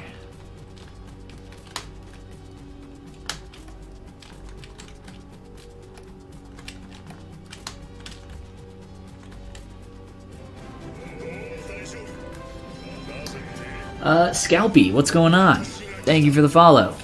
Appreciate it. Let's figure out some more hair. Grab our buck. Wherever that went. And I think the next strand that I make here, or next tube, I think that is gonna have to be drawn separately, just because we're starting to curve around the head now. I can also make this a little bit bigger. And this is gonna be tough to do. Where's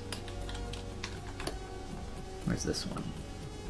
So let's turn on transparency.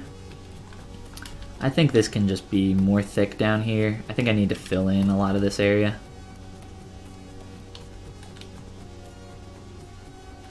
And the less amount of tubes of geometry I have, I think the better. So let's really try filling this in.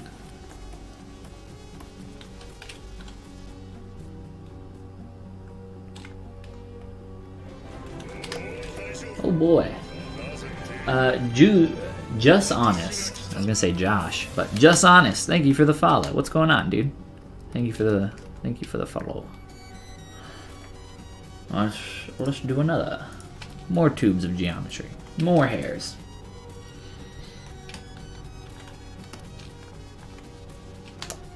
Just gonna pull this down from the root back up top, all the way down, and come on. Okay, never mind. And terminate that about there. And then polygroup that. Whoops, don't want to slice. Split this off. And start manipulating this shape next.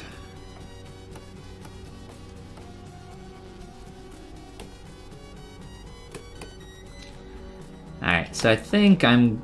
Okay, that's a little weird. I think I'm going to need a second one of these. let's shape this up really good first. Another thing that we need is a bevel up here. Let's get this a little bit more flush to the surface. Delete a few edges here and there.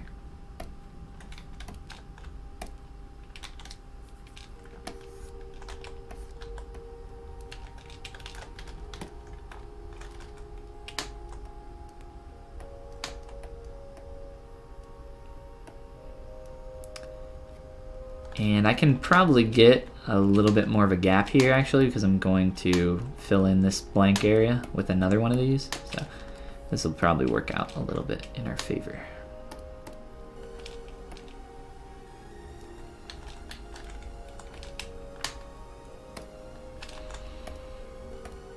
Whoa. Or just delete everything.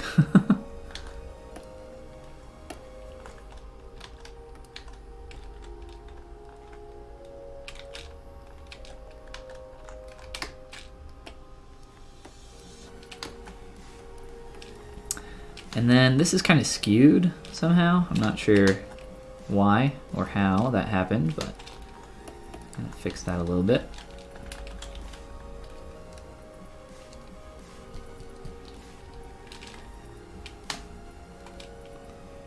And I want to take up as much space, as I can here. Flowing back this way. Filling in this info here.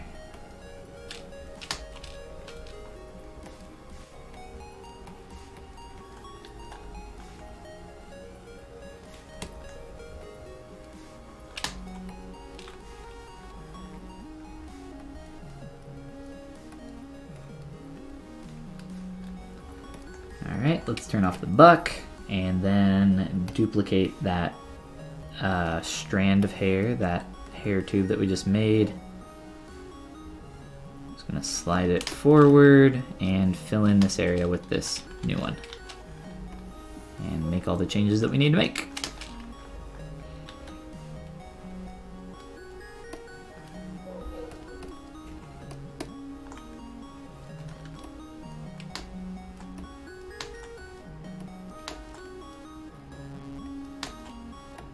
Isn't this so much fun, guys?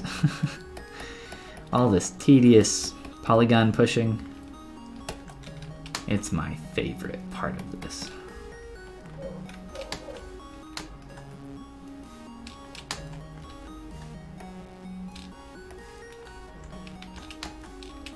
I know there's like one person out there that's like, oh yeah, poly modeling hair. Here we go, finally.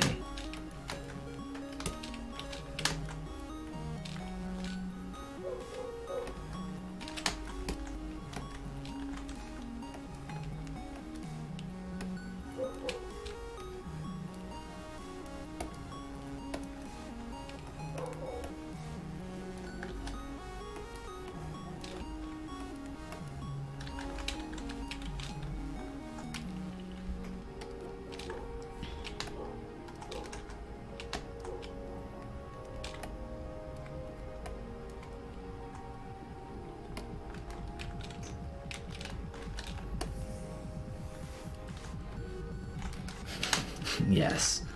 Those polygons, though. Oh my gosh.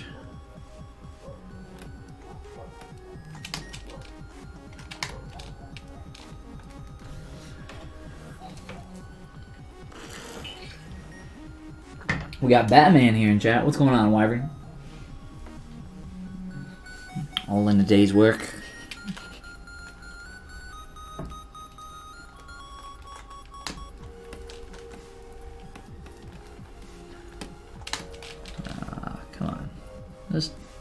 Just work. Just fit in here. This neck, this stupid garbage here is in the way. Can't see what I'm doing. I might be able to mirror some of this over to the other side. I'm not positive on that though. I'm going to insert a poly loop through all of these, or just these two, through all of these polygons. And then hopefully that'll allow me to like round out that shape a bit more.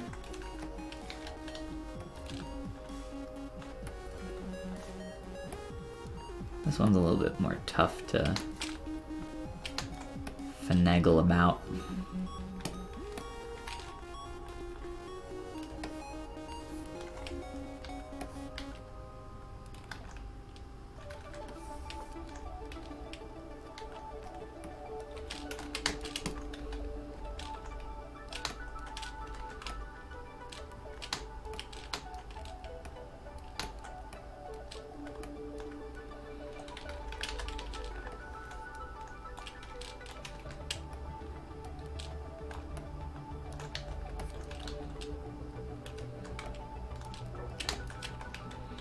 Maybe this doesn't really need to be visible up here, and more so just on the bottom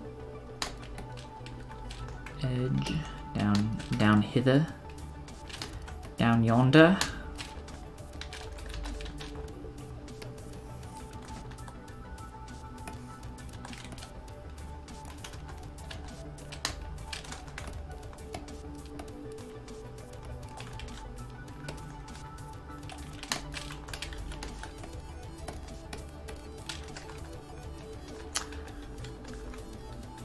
Lovely development. RD is always dishing out these compliments.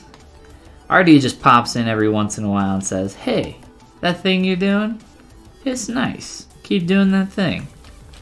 It's just the kind of person RD is.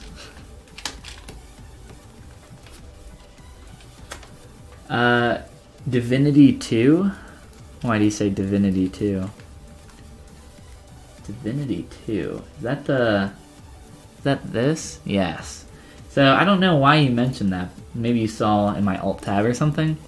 I was thinking about getting this. I wanted to play Divinity Original Sin 2. I don't know if anybody's played it, but I had it pulled up on Steam. I was like, I kind of want to get this. Or are you just screaming out Divinity 2 for the heck of it? Really fun, you would recommend it? I was looking for a... Whoa, what the heck? I was looking for a D&D-esque game for the Pooter, and I've heard a lot of good things about that. So it might be in the cards. Maybe we could play it on stream in the future. We'll see. I don't think a lot of people would like that though. I'll stick to my polygons for now.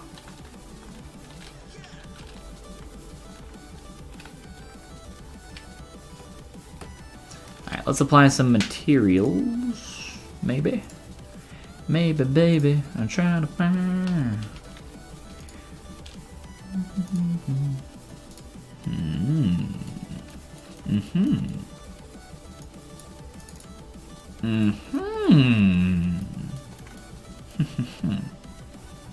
Alright, that starting to fill in a little bit more. I think with some subdivisions and smoothing, we can start getting that to kind of integrate it a little bit more closely to what we want. And I think we're retaining the shape fairly well through a lot of this area. Maybe just a little bit of tweaking in some spots. And I like that we're keeping the nice form change up there, up top. Let me show you a few subdivs in here. And then just smooth out a couple of these just so we can get them headed in the right direction, see how it's looking all together, make sure things are working out. I don't know. You've heard some good things but haven't checked it out. Might go on sale on the 20th. Why is that? What's on the 20th? Is the winter Steam sale coming up soon? Isn't that a thing? I don't really own a lot of Steam games. I have like maybe 10? I don't have a lot. I'm not one of those people with like 300 plus games in their Steam library that they never play. I'm one of those people with 10 games in their Steam library that they never play. Because I know that I'll never play them.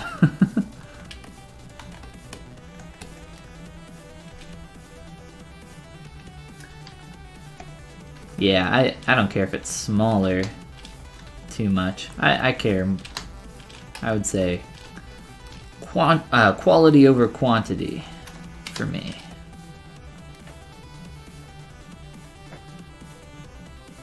You keep restarting trying to make the perfect character. You have to like roll your character out like you do in D&D, where you roll dice to figure out your stats. Just re-roll, it's fine. Nobody has to know.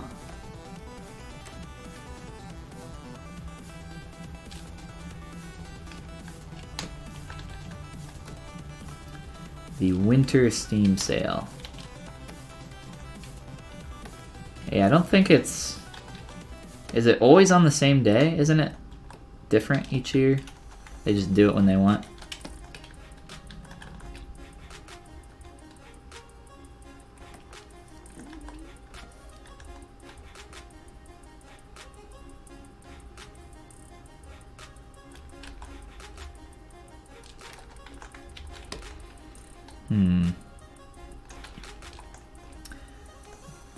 I don't know what to do with that. I might just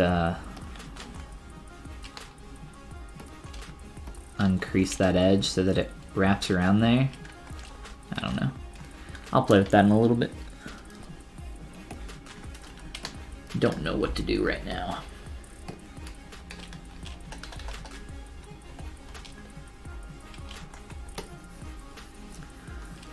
Oh, hair, why are you so tedious?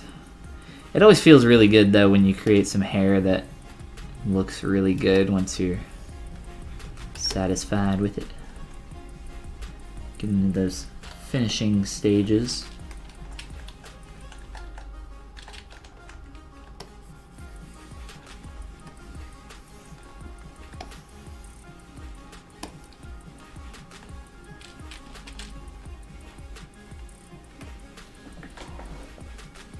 You pick some presets and then mix and match to make your own classes. That's pretty cool.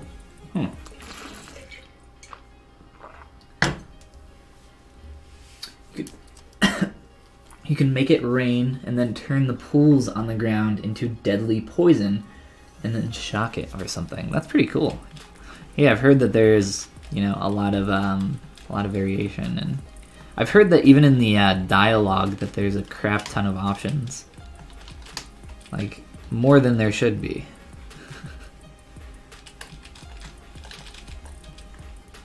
Writers went all out.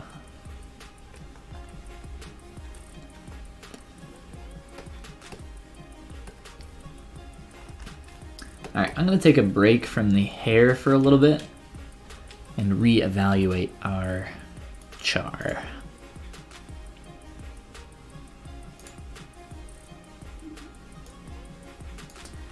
Because hair is a tedious mistress.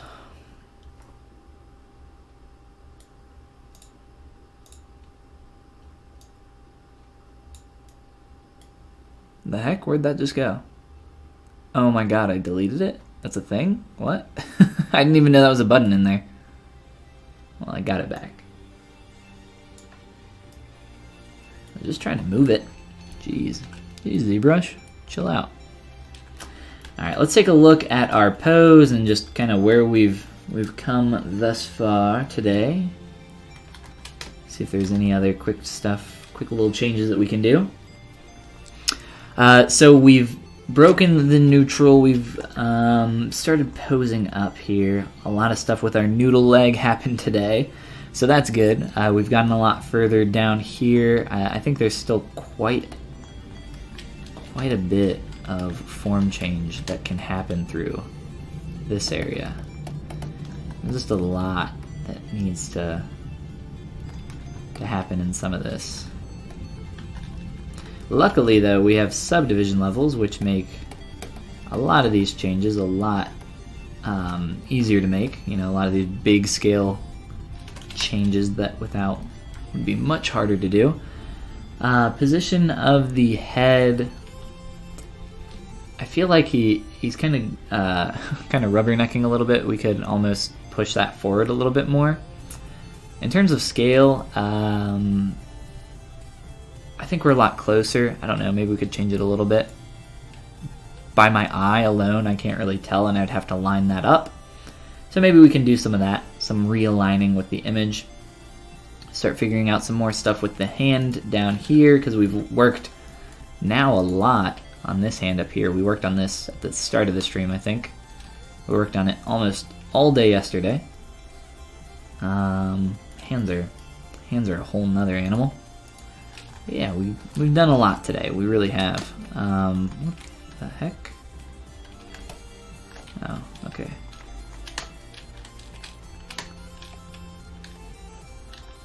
Just gonna soften that jaw line really quick. You made a thievery character, a thief, lockpicking, and kleptomancy. And you can pick persuasion and be a super talker, not a super stalker. I guess you could be a stalker in that game probably as well.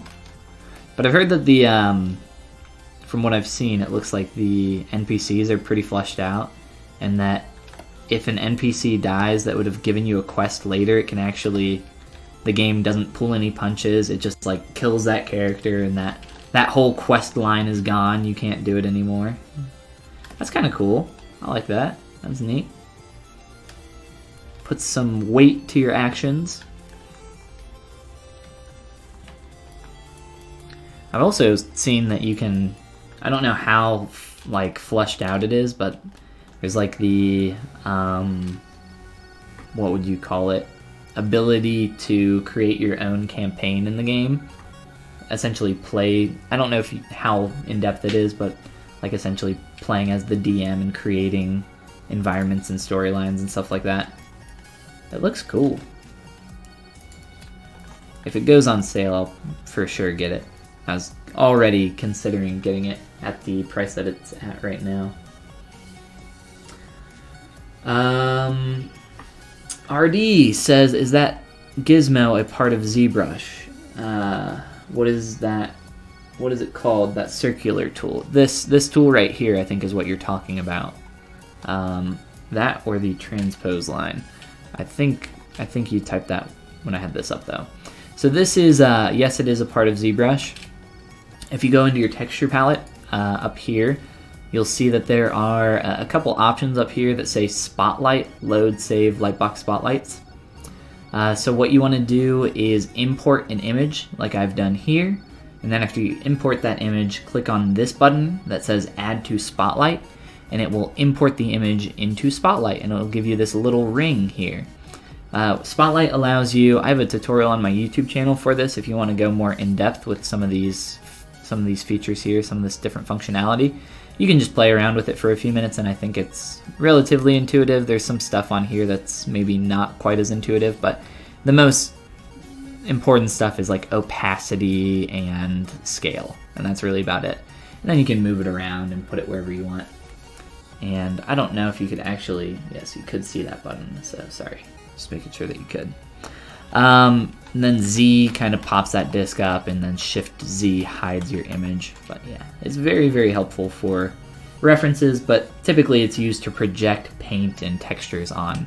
If you're going to use this as a reference, turn on my UI really quick, you have to turn off Spotlight Projection, which is in your brush menu under, I believe it's under Auto Masking, or it is under Samples actually, sorry.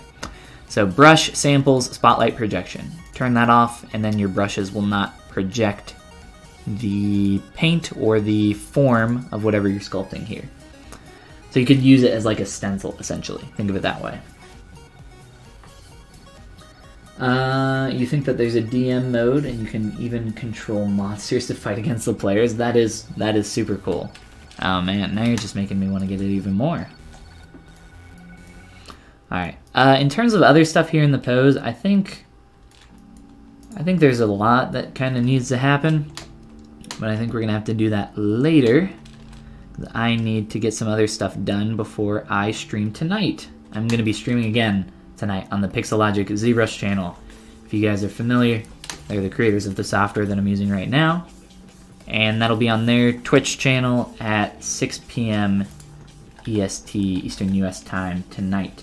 But very quickly here, check out my Gumroad, gumroad.com/Follygon. There's a link down below. If you are brand new to ZBrush, I really encourage people to check out my Absolute Beginner Guide.